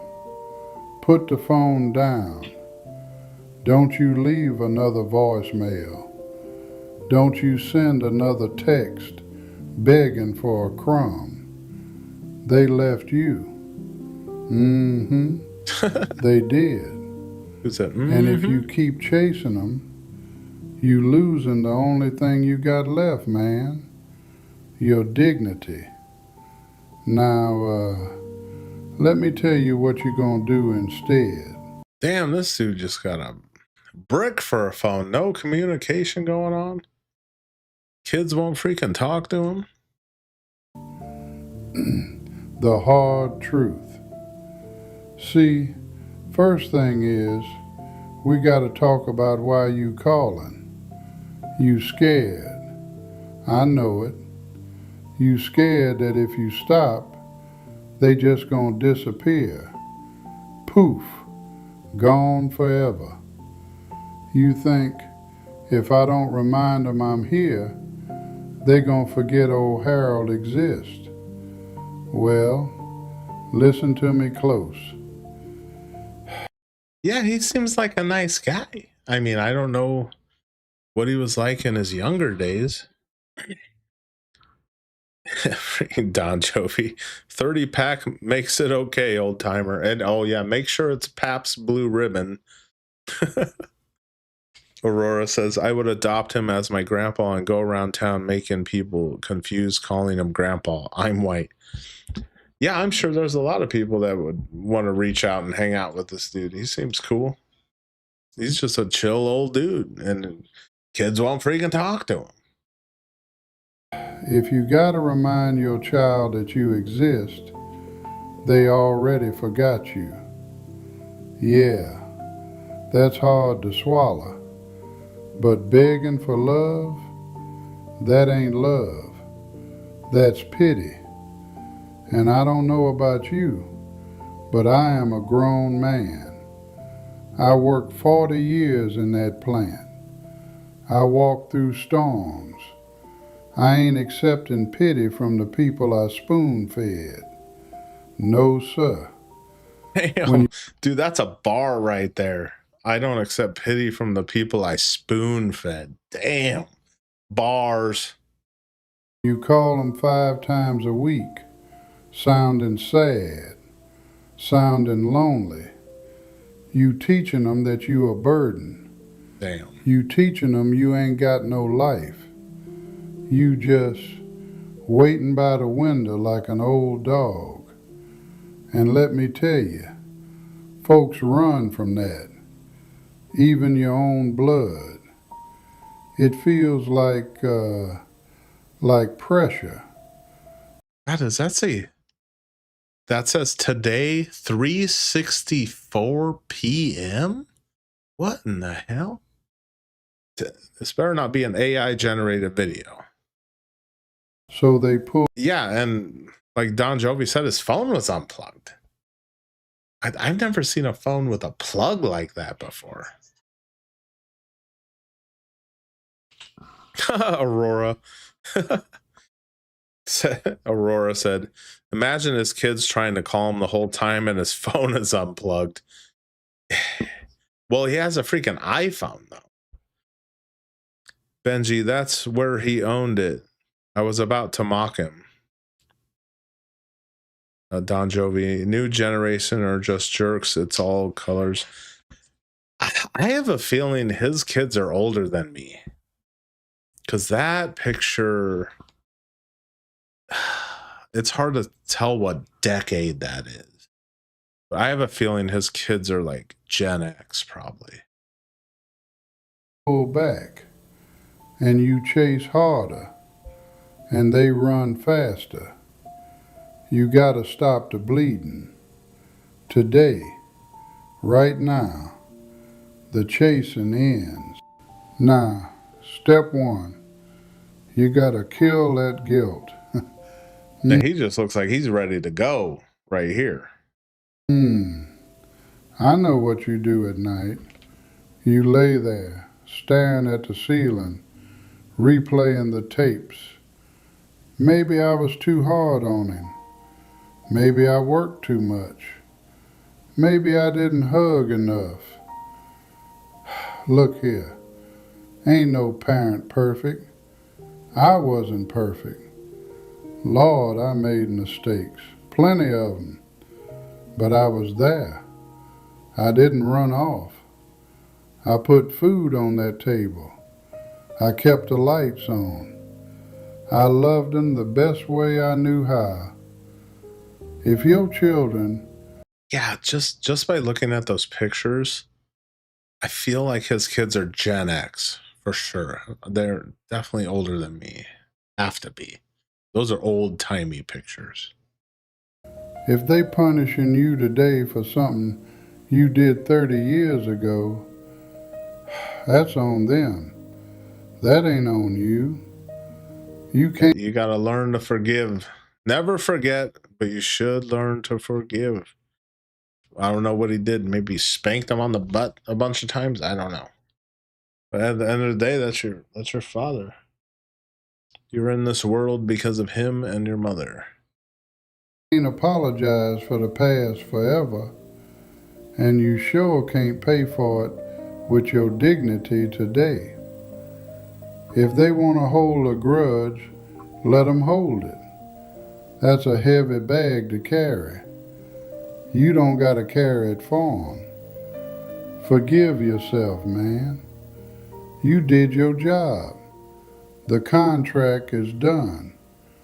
You deserve some peace. Mm-hmm. That dude cracks me up when he does that. Mm-hmm. Step 2, build the garden. So, you asking how, if I don't call them, what I'm supposed to do? Just sit here and rot? No, no, no. You build a garden.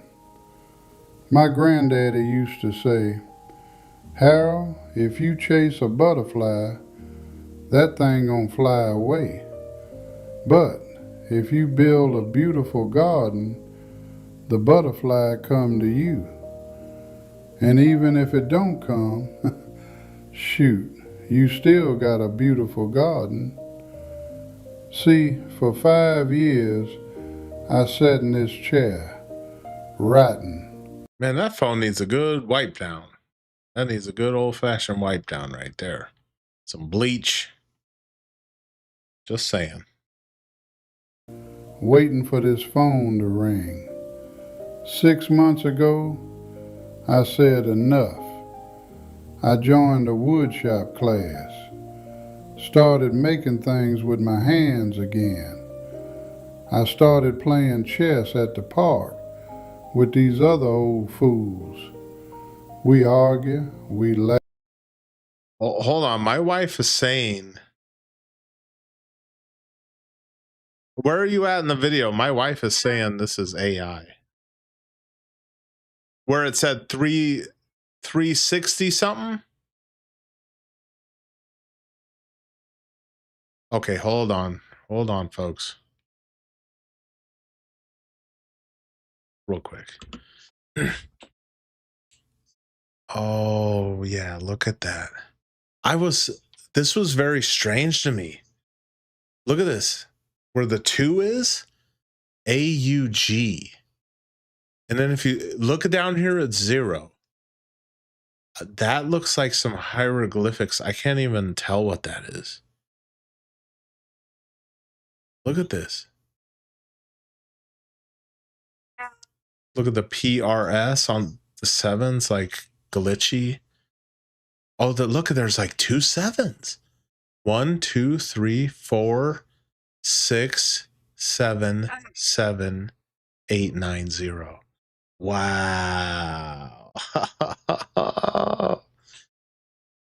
That's why. If you noticed, have you noticed? I wonder if anyone caught this in the comments. Have you noticed this video? This man does not move. These are all still pictures. This whole shit, this dude might not even be real. That's crazy. I saw something the other day. Someone said something, it was a meme or something. They said something along the lines of, "Hey, I haven't seen anything AI generated in a while." And they're like, "Wait a second." Because they like, it's just telling how much better the AI has gotten that you don't notice it. But yeah, good eyes, babe. I did say something when I noticed the Apple phone that was very strange. It said 361, and then it said today for that picture, like he just took that picture today or downloaded it. Very strange. All right, I thought that, man, that's crazy. Yeah, look. With these other old fools.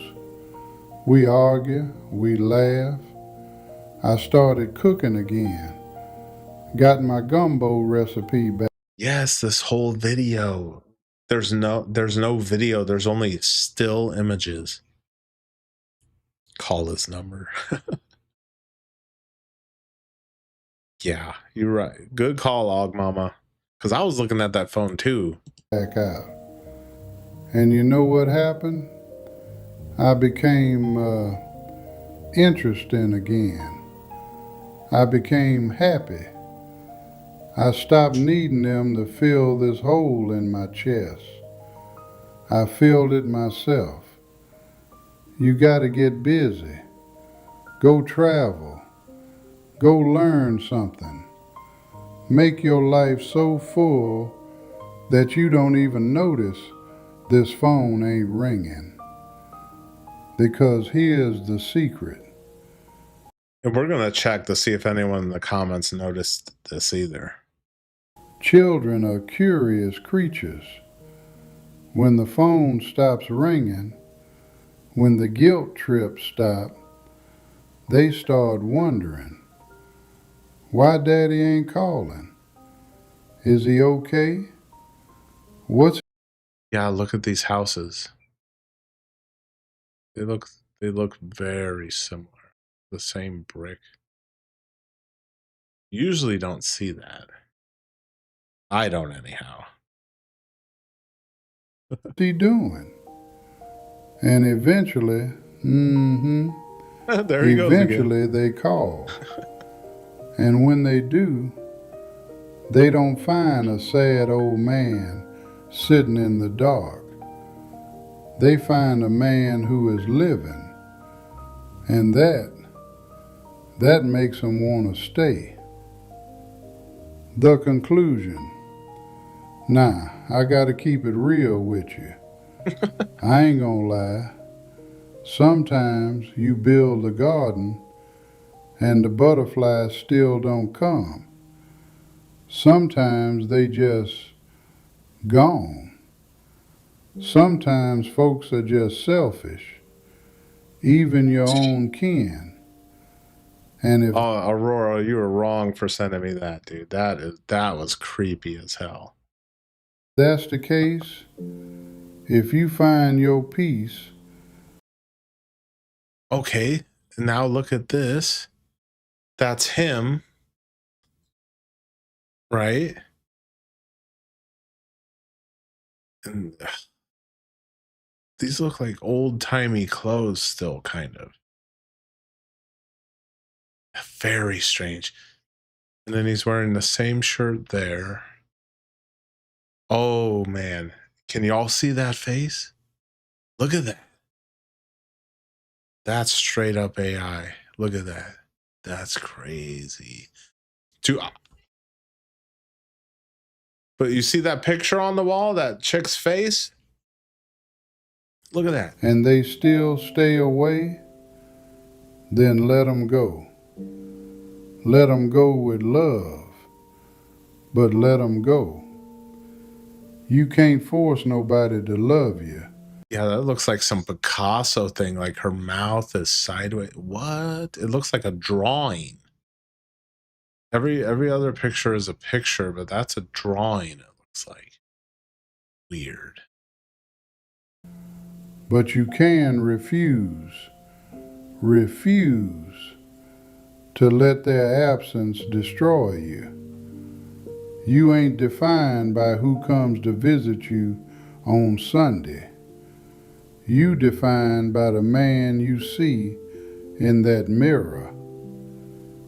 My phone ain't rung in 3 months, but I'm going to the wood shop today, Okay, there is video of him. making a table, and I'm gonna eat a good steak tonight. I'm gonna live. If they want to join me, No, he's definitely, this isn't a real person. This is AI for sure. the door is unlocked. But I ain't standing in the doorway waiting no more. And you shouldn't be neither. Get up, man. Go live. Okay, see if anyone caught it. Not yet. Loudest sound in the room is silence. Thank you, sir. I hear you. Man, this video fooled some people. Reminder to stop begging for love. Brutal. Damn. Look at this one. I never had a grandpa to share good times with. I'll call you Harl. Is that what he said his name was? This guy is speaking some real truth. I swear this video fooled a shit ton of people. Hey, what's up, G Perk Creeper? Now, Benji, do you have a channel? Hold on a second. Benji 80. Oh, you do have a channel. Okay, we're gonna check out one of your videos. Holy shit, you got some long ass videos. Got some streams. You're streaming like over 7 hours. That's a long time. Let's see what. Look at one of your latest. Yeah. Okay, Giant Cars UK. Let's check this out. Hi there, it's Benji on Benji18Noir. I'm going to briefly discuss giant cars. Here in Britain, a large You should see the giant cars in America, man. These trucks are freaking huge. amount of people insist on driving giant cars. Right, that's the only way to describe them. Now, I know that I have people that watch me that aren't in Britain, so if you're not aware of this, Britain is... Hey, Benji, shout out from the other side of the pond in the United States. How you doing, brother? a small country that's overcrowded and is either an urban sprawl or country back roads. Okay, there is no need and no call for the vast majority of people in Britain to have giant cars. Loads of them do. I mean, countless amounts of them do. And almost always for urban driving in the urban sprawl, which is the vast majority of Britain. Now, the roads are not built for giant cars. Okay, this isn't the USA with their wide open spaces, their freeways. This is a congested, small, overcrowded country, which, as I say, is mainly an urban. Like, do you guys have a lot of like brick roads and stuff? And some of them country roads. You probably don't have. I don't know where exactly he is, but is there like an interstate like we have? Anything like that? Urban sprawl, also with country back roads, which these giant vehicles are not suitable for either.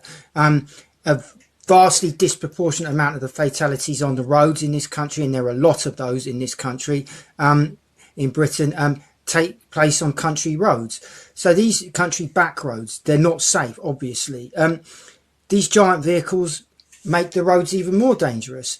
These giant unnecessary vehicles, because everybody's such a fucking big shot, and they show what big shots they are by driving around in giant oversized vehicles. I find it laughable, and I can absolutely form an opinion on someone if they drive one of those unnecessarily. They are more dangerous. They obviously put more wear and tear on the roads. The roads aren't built for them. The car parks aren't built for them. The residential streets aren't built for them. These idiots are not taught to drive them. And a lot of the individuals that drive these vehicles are women, right? And we all know how great women drivers are in general, right? So putting them behind the wheels of these things, even better. In fact, why not put them behind the wheels of tanks and in the cockpit of stealth bombers while you're at it? So you've got... I will say, in the United States, men and women are bad drivers. And I'm not just saying that. I'll give you the examples. Men in trucks, like it snows here, it gets heavy rain. We go through all the seasons. And when it's like downpouring rain to the point where you can't really see, or it's 10 inches of snow, it doesn't matter. You get on the interstate, and there'll be some jackass in his truck going like 90 miles an hour, like swerving. It's like ice doesn't affect them or something. So men in big trucks are probably the most annoying fucking drivers. And then on the interstate, they're on your ass. Especially, you know, the meme, the dude with the fucking tow truck mirrors on the Dodge Ram. I was driving home from work one day. This dude, he was in this old beat up piece of shit Silverado, and this motherfucker was on my ass. And I was going like 80, 85. This fucker is up my ass. So dudes in trucks usually drive like shit, but then it's women in SUVs and Jeep drivers, guys who drive Jeeps. They always drive like a jackass. But yeah, and then always when I'm driving, there's always some woman in an SUV up my ass. It's like go around me or something. These rah, rah, rah, rah, rah, yammering crazy women driving around in these enormous vehicles. Brilliant. They tend to be the middle class women, the Karens, or the Karens in waiting, the emergent Karens, the younger middle class women. So those vehicles have been bought for them either by hubby money or daddy money, right? And these big shot women. Oh, they just like Shelby. Parents paying for everything. These big shot middle class Karens or emergent Karens have to drive around in these giant fucking vehicles, right? As I say, these vehicles are more dangerous. There are more fatalities. More cyclists are killed. More pedestrians are killed. More motorcyclists are killed because these fuckers. I don't know how Britain is, but in the United States, more people are killed on the roadway than pretty much anywhere else. Happens all the freaking time. Have to drive around in these giant vehicles to prove what big shots they are. They're big shots. Don't you know they're big shots? They drive around in giant Nissan Qashqais. Giant white Nissan Qashqais. Because they're big shots, don't you know? They drive those for urban driving. And then the more affluent of them, the more affluent of these housewives, these Karens, they drive around in Range Rover Discoveries. Range Rover Discoveries. Absolutely what you need for urban driving. Why didn't I think of that? And those Range Rovers are pretty nice cars, but they're not the most reliable. But they have really nice interiors, though. Just not a good reliability rating. On top of that, these are the same fuckers that talk about the changing of the weather, how they're all doing their bit to save the planet, while at the same time driving around in massive, oversized, gas-guzzling monsters completely unnecessarily just to prove what motherfucking big shots they are. So, Aug's laughing. I don't know if you heard Aug's laughing. Like, subscribe. This is Benji on Benji 18 Noir. I'm out. All right, that's Benji's channel. Go check him out. He's almost to 1,000 subs. The Rovers. Yeah, Aurora says, I hear the Range Rovers have terrible electrical issues. I certainly wouldn't want to find out. But those are very nice. They have a very nice interior. Give them that. Where the hell was I? Bear with me, folks.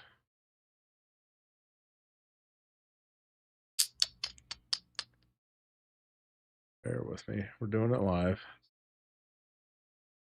What else I got?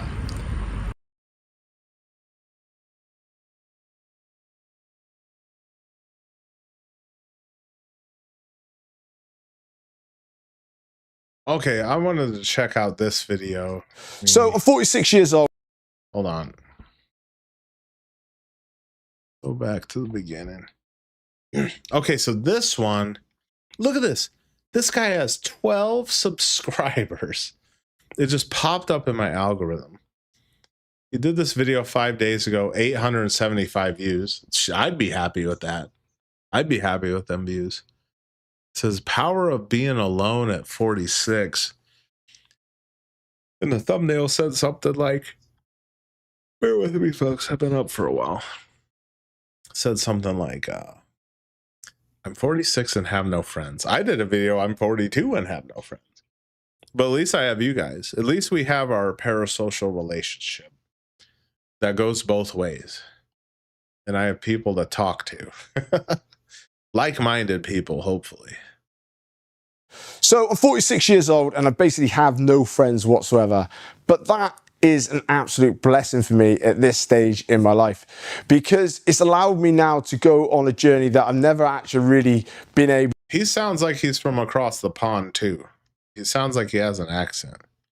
To, or put myself through before, because I've always wanted to basically to fit in. I've always wanted to be a Jack the Lad, have a lot of fun and whatnot else. I've never really focused on my own career and my own my passions in life, because when I was in primary school, I felt like I always fitted in. I always have friends and whatnot else, and I was getting into rugby and different types of sports. We just go out, our parents would take us out with other kids and whatnot else, just the normal kind of thing.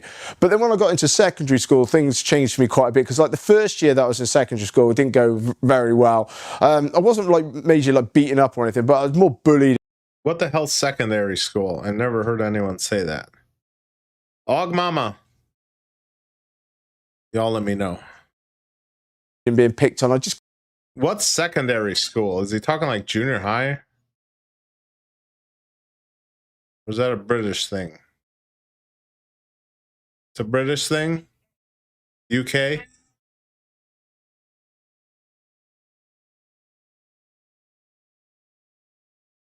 Oh, junior high to high school. That's what he's talking about. Okay. Kind of like didn't fit in with people. In regards to that, then I realized that, you know, maybe then to actually have friends is to act more like these guys. So I wasn't a bully, so to speak, but I was like a complete idiot at school, you know, acting up all the time, being a complete and utter tit. And I was just kind of like showing myself up. Did he say a complete and utter tit?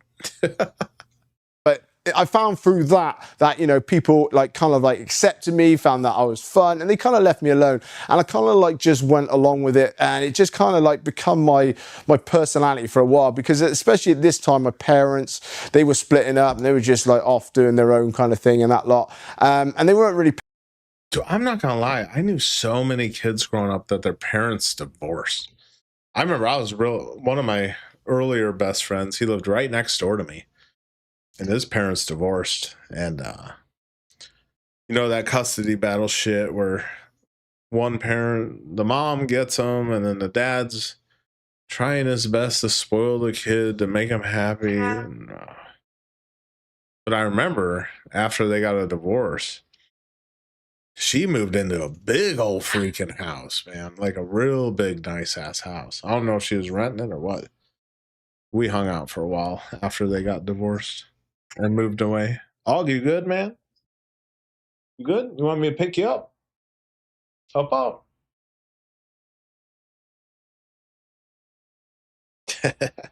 Aug is obsessed with grooming himself and shitting on the floor. Thank God there's a newspaper. I can hear him plopping on the floor constantly. Picking up on things. So I just kind of like, in my secondary school days, like I said, I started hanging around with basically the wrong crowd and just doing the wrong things. I was getting myself arrested and stuff like that. And you know, things weren't going the way that things should be going whilst you're actually in school. And this happened then, I would say, for a couple of years outside school. I wasn't getting things together. So I didn't go off and go to college like other normal kids or anything else like that. I was in and out of jobs and whatnot else. I just wanted to be like this party guy, and it, you know, it wasn't really working out for me. It was only then that I kind of like had a little switch in my brain. I got arrested again, and I realized like this isn't for me, and that, you know, these aren't really my friends. Let's be honest. These guys are getting me into trouble. Let's do this, let's do that. And you know, you don't need friends like that. If you want real friends, you need friends, you know, that are telling you what's right from wrong and trying to keep you out of trouble. So I realized this, and I ended up moving away with my mum. Now, she was living in the Midlands. We were living in the south of England at the time. So I went and stayed with her for, I'd probably say, about 9 months to a year, roughly around about that sort of time. And I just wanted to get away from things. I think my wife wants to paint her office this color. This is like earth tone green or something like that. Aug Mama, if you get to this part of this video, is this the color you're talking about painting your office?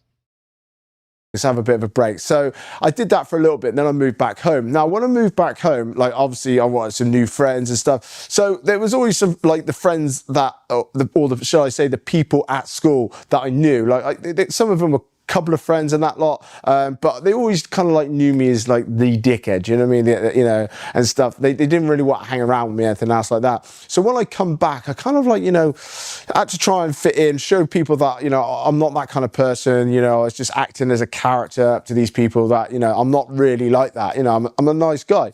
And after a little while, I kind of like settled in with these guys and that lot, and we started going to parties and things. And I just like had just an absolute blast. Not getting into trouble, you know, just going out, having some drinks, going to some parties and that lot. I kind of like settled a bit more into my work, but I wasn't really focusing on like my career. I was just mainly focusing on basically parties, you know.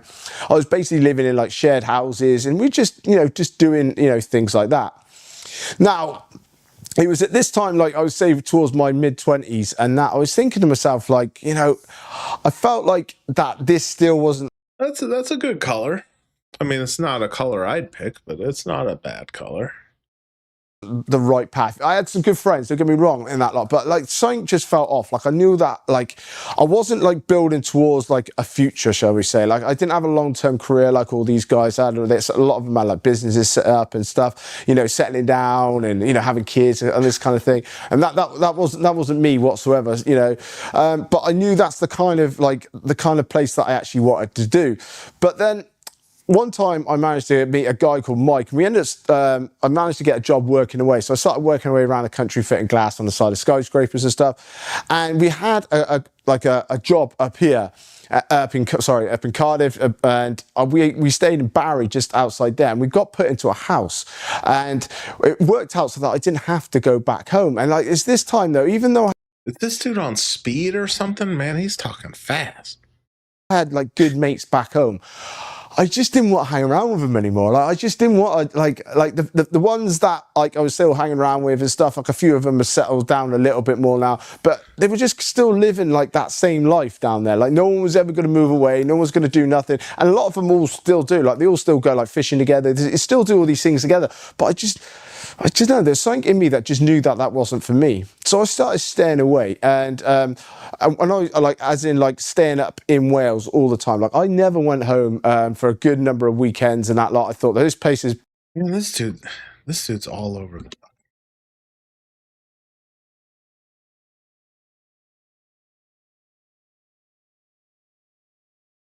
Auggie, you good, man? You want to spit on the mic real quick or what? Say something. Oh, he's shy, folks. He's shy, folks. He's just like screaming in my ear. Auggie, you good, man? Let me see if I can rock back and forth with him. Good, buddy? He is like obsessed with grooming. He's been grooming himself all night. Auggie, you got a date or something or what? Got a date at 9 o'clock or something? Hold on. We're just having fun with Auggie, folks. It's my stepson. Alrighty.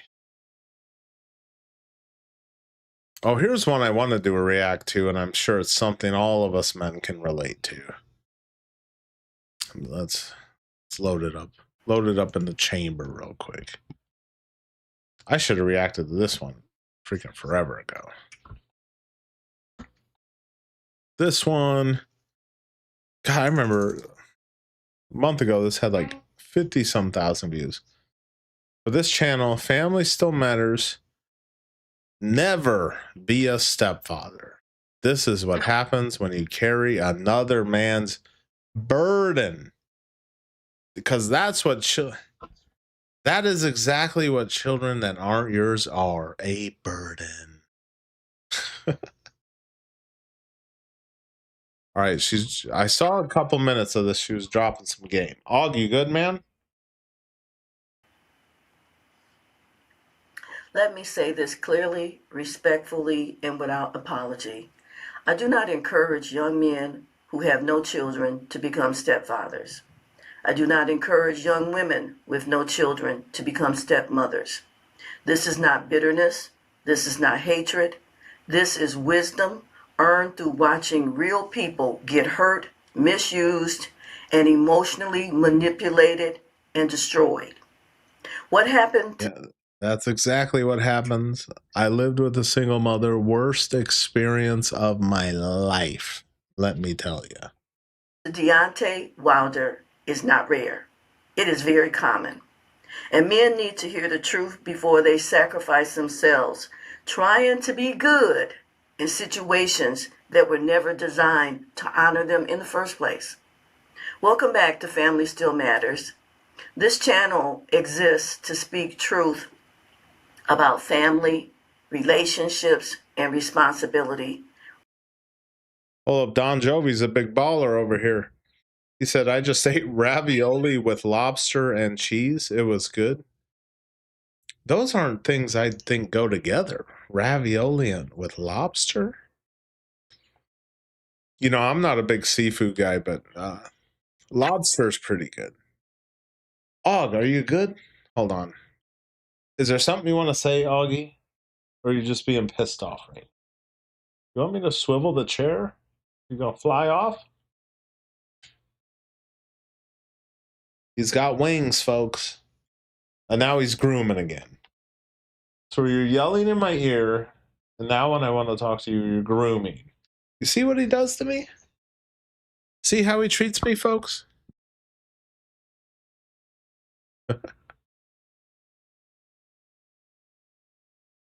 It's the lobster's inside the ravioli, so it's like stuffed. That does sound pretty good. That sounds pretty good. Without cultural pressure, without emotional manipulation, and without pretending that these hard realities don't exist, because they do. Here we value wisdom, accountability, and doing what protects the next generation, and not what sounds compassionate but leaves people wounded. This video is not about attacking single mothers. It's not about demonizing children. It is not about pretending blended families never work. They might in some cases, but if you're a man with no children, you should never live with a single mother who has children, and vice versa. If you're a woman who doesn't have children, you shouldn't be taking care of some other man's kids. Just saying. You guys agree with me on that? You agree with me on that? Oh, and Don Jovi for dinner tonight, Aug Mama made steak, broccolini, and those they're potato balls, and she like seasons the fuck out of them. And then she had some toast, buttered toast. So that was solid. Solid dinner, Aug Mama. Great job. My wife's a good cook too. You good, Aug? Is there something you want to? Can you speak for the camera at least? Can we get our money's worth out of you? Come on. Say some of your funny sentences. He's not a performer. He likes performing when no one's watching. Video is about boundaries. When a man with no children steps into a relationship with a woman who already has children, Danger. especially when the biological father is still alive, he is stepping in. All right, Aug's getting pissed. All right, guys, we're gonna. I think Aug's retiring for the night. What time is it? Oh, it's 9:19. Shit. Augie usually goes to bed about 8:30. So if he's in his room, if he's in his room and it's about 8:30, he'll start screaming and shit. Here, you want me to take you to your mom? Up. Up. Really, dude? Aug Mama, can you come get Aug? I think he's ready for bed. All right. Say goodbye to Augie, folks. Up. Ready for bed? Go. See? Later, Aug. See you around, buddy. Oh, shoot. You don't want that beak too close to your face. Let's see. Let me take a look and see how much Aug shit all over the place. Yeah, he shit all over the place. Typical Aug, shitting all over the place. Now let's see if I can finish this video without a parrot screaming in my ear. Into existing loyalties, unresolved wounds, and emotional landmines he did not create and cannot control. Children often. Oh, Don Jovi, that's why I put a sweater. Funny thing is, this sweater I have on the back of this chair, it's the piece of shit Roof and Places sweater. So I just let Aug shit all over him. And I'm going to take the rest. I've been given those. I've had some new hoodies from that piece of shit Roof and Place. And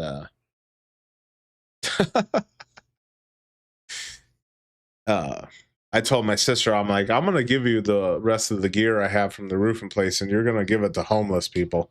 So the homeless people can start rocking their clothes. Freaking Aurora. At least Augie doesn't touch himself in the kitchen. Is there a serial kitchen jorker you guys know about out there?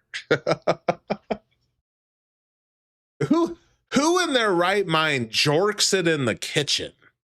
Seriously, in the kitchen? Underneath fly traps and shit? Come on now. Resent him. They often reject his authority. Many will say the words that cut deeper than anything You're not my dad. else. You are not my father. Damn. Or you're not my. I kid you not. Man, I lived with a single mom who had 2 bastard fucking sons. And those little shit, her youngest was such a little bastard. I hated that kid. I don't give a fuck. I'm saying it on the internet. And that little shit, he pulled that shit. You not my dad. And I told him, I was like, well, then get the fuck out of my house. How about that? And she did not like it. We argued all the fucking time because of that little shit. Daddy, when those sassy ones, they say it that way. And no matter how much love he gave, money he spent, or sacrifices he made, those words will erase him emotionally. You know why? There's so many videos out there, and then the Deontay Wilder situation, look into it. Guys, you could be with a single mom. You could put their kids through college. You can buy them their first car. They're still not thankful. They don't give a shit. They're still going to remember that one time when they were 3 years old and their deadbeat dad who hadn't done shit for them bought them an ice cream cone or something. That's what they're going to think about. Not you putting them through college, buying them a car, spending $100,000 on them. They're going to think about the time their dad bought them an ice cream cone for 50 cents. And that's going to have more value than you putting their ass through school. That is not love. That is emotional risk without protection. I'm speaking as a woman and I'm speaking as a mother. I do not encourage any man in my family, be he my son, my nephew, my cousin, my uncle, or my brother, to take on the role of a stepfather when they have no children of their own. Nope. And I say this equally to women. Yep. I do not encourage childless women to become stepmothers either. If you have children, your primary responsibility is to your children, not your dating life. When you made a decision to lay... A lot of these single mothers out there, they want someone to save their ass. They want someone to pay their fucking bills. That's why they're with you. And having the unfortunate experience of living with one, fucking Don Jovi. Here's the ideal situation, living with a single mom. Here's what they want from you, okay? This is the truth. They want you to pay all the bills, but they don't want you to be there, and they want to be single. So they just want you to pay their bills. That's all it boils down to. They want you to save them. Don't be a captain, save a hoe, okay? I had to learn this shit through my own bad choices and experience. So if I can save one man out there, it's worth it. Don't ever live with a single mother. Unless you're a single father, then date chicks with kids. But if you're a single dude with no kids, don't even fucking think about it. Down unprotected with a man that is not your husband and to have a child, your dating time is over. Okay? Your going out having fun is over. You made a decision, intentionally or unintentionally, to be a mother full time for the next 18 to 23 years. Oh, and nowadays these kids don't fucking move out. You're going to be having a fucking 34-year-old Shelby living in your fucking house rent free. So when I had my child and his father and I were no longer together, I made a decision for myself. And I believe it was the wisest decision that any woman that has a child and is a single mother I made the decision that I would not parade men in and out of my child's life or in and out of my life, destroying my body, my integrity, and my. Oh, and a lot of women do that too. Dudes in and out the door. Kids called 3-4 guys daddy. Don't even know they're fucking deadbeat dad. Purity. I would not expect another man to carry a responsibility that belonged to me and my son's father. My focus was my child full time until he entered adulthood. And that was not a sacrifice, that was a mature, responsible decision that every good mother or every woman that has the objective of being a good mother should be focused on. This video benefits men and women, but mostly men, because it finally gives you permission if you don't have it. Yes, men, save yourself. That's what this video is for. Save yourself. Don't give yourself the headache. Yet, to say no. Say no to guilt. Don't let nobody guilt you into having to take on that responsibility. Right? Say no to manipulation disguised as love. It's not your responsibility. Say no to being told you are selfish for protecting your future. A man does not lack character because he refuses to take on another man's unresolved responsibility. Yeah, you know, us as humans, we're human, right? So in the animal kingdom, look at bears and lions. When they want to mate with a female who has cubs, the first thing they do is eliminate the cubs. Right? You know why? Because those cubs are going to grow up and be an enemy to them and probably attack them. So that's what it's like living with a single mom. You're going to have a bunch of people. You're going to have her against you, her bastard kids against you. No one wants you around. They just want you to save their ass. She wants a Captain Save-A-Ho. That's what single moms want. They don't want you. They want you to pay the bills. I'm going to say that again. A woman does not lack value because she chooses to raise her children without dragging a new man into emotional chaos. Yep. Outside drama does not strengthen relationships, it destroys them.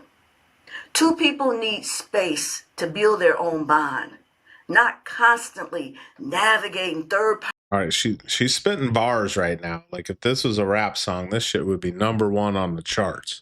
Party conflicts, resentment, and divided loyalties. If this message helped you to think more clearly, share it with the man who feels pressured to. Aurora, you said you saw a video on YouTube of a male lion killing a cub. Dude, I'm gonna tell you, back in the early days of Netflix, early 2010s, when I first had it streaming on a Wii, and that was back when Netflix, they came out with some bangers, dude, like way better shit than they have now. And there was this one documentary, it was called Lions versus Hyenas, Eternal Enemies. Dude, that was a freaking... Dude, that was like some Macbeth shit with animals, dude. That shit was crazy. Like the lions and hyenas going back and forth, and then a lioness went with her cubs, and she went to go hunting, left the cubs in the den. A cobra bit the cubs and killed them. And then towards the end, because the female lions do all the hunting, and the male lions are just like the enforcers. Like if you fuck around, you're gonna find out. And this, and it was lions killing lions. Like when two prides, if you're not from the same pride, you're like an enemy. And this, oh man, it was brutal. I watched like 5 lions, male and female. They were all attacking this female until she was dead. It was brutal, dude. And then at the end of that documentary, one of the male lions killed the leader of the hyenas. That was always, them hyenas always talking shit to them lions. And as soon as the hyena saw the male lion chase him, he turned around and dipped. And the first thing, when the hyena was running, the male lion just took a swipe at its back leg as it was running. And that one swipe spun it around, but it broke its leg when he hit him. And so that hyena's running and one of his legs is just flapping. And then eventually the fucking male lion just caught him, bit the throat. If you ever get a chance, see that one. Eternal Enemies, Lions versus Hyenas. That shit is epic. If you ever want to watch an animal epic. Step up into situations that will cost him his peace. Leave a comment if you feel that this is a conversation that we need to continue, because silence is how many men keep getting hurt. I'm Deborah, and this is Family Still Matters, because wisdom still matters, responsibility still matters, and protecting our children and future generation still matters. I'm going to leave you with this scripture. Scripture reminds us in Galatians 6:5, every man should bear his own burdens. Do I have to say that again? Every man shall bear his own burden. That's very true. But if you have a kid with a woman and you leave her, then that woman's bearing the man's burden. And then she's going to try to bear that burden on another man. Like, if you want me, you got to accept my bastard fucking kids too.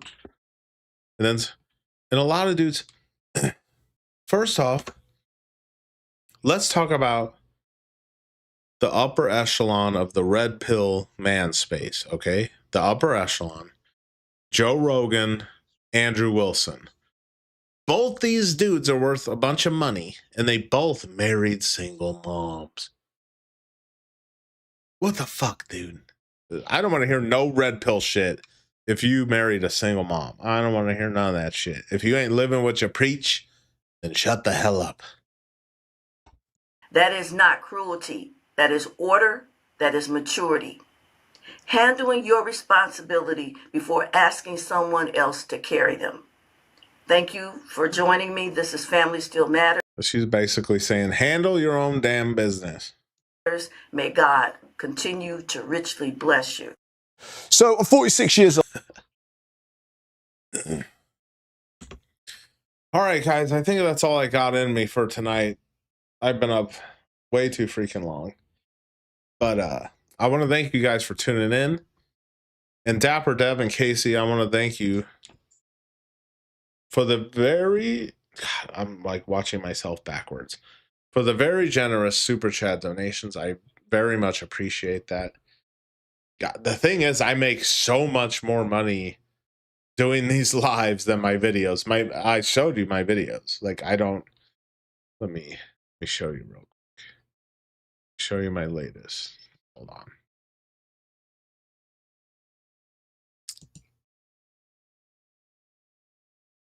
Damn, I got a couple subscribers today.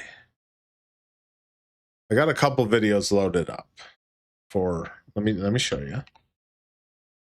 Show you what I'm doing here. To show you what my long form content makes.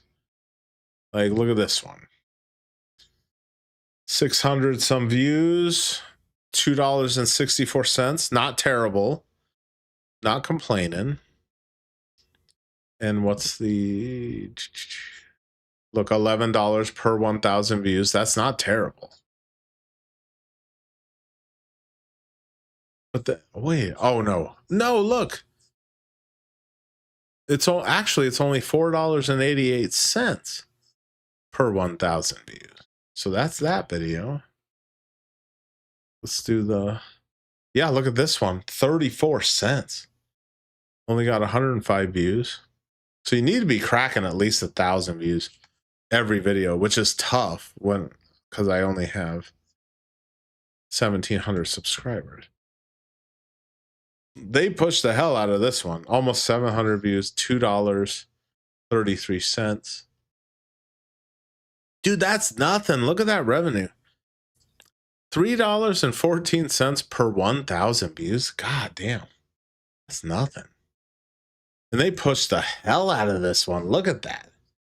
Look at the impressions. Almost 38,000 impressions. Click-through rate's terrible. 1.3%. That's god awful. Let's keep going. My dad mode video. Damn. Look at that.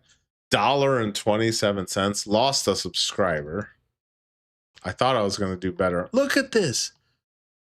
$2.95 per 1,000 views. As you can see, I mean, you see why people do the lives. See my Snooks video. $2.36.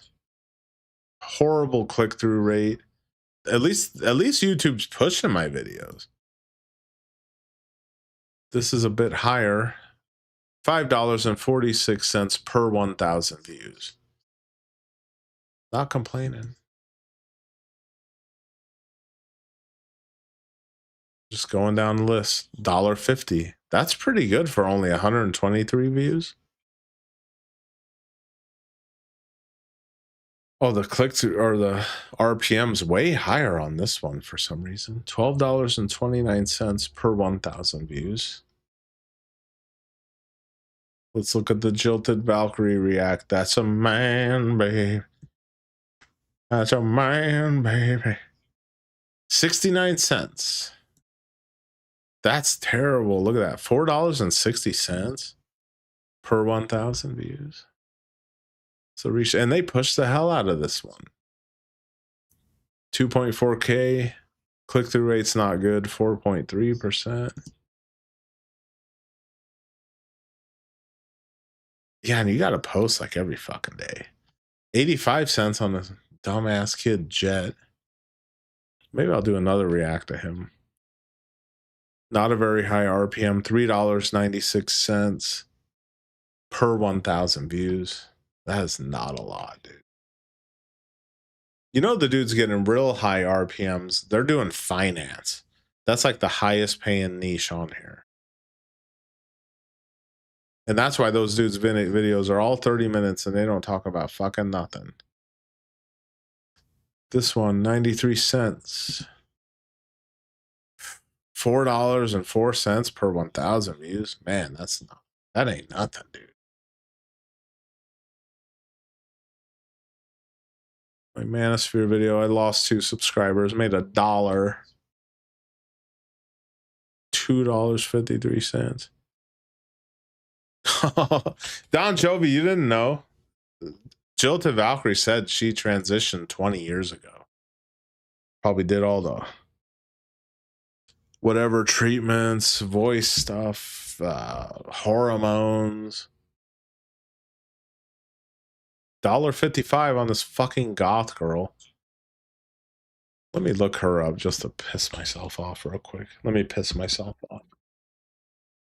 Kate Spear. Remember, 35,000 subscribers? Fucking unreal.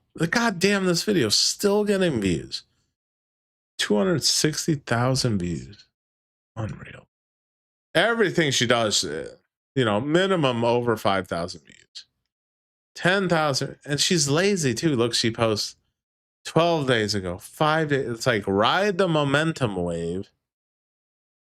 You know, she started off on an absolute high with this video. 260,000 views. God, that doesn't feel like a month ago. Oh, Don Jovi, if you think Jilted Valkyrie is a biological woman, you're in for a big surprise, let me tell you. Yeah, this makes me salty. Look at her lives. Just playing fucking Roblox, 1,200 views, 1,400 views. Wonder if she's getting any super chats. Fucking Roblox. Every live's over 1,000 views. Got her first live. Look at her. This live. 15,000 fucking views. All right. All right, I'm getting salty and I'm tired. I'm going to wrap it up, guys. Thank you for tuning in. Thank you again, Dapper Dev, Casey, for the very generous super chat donations. I don't often see yellow ones. This yellow, I usually don't see this.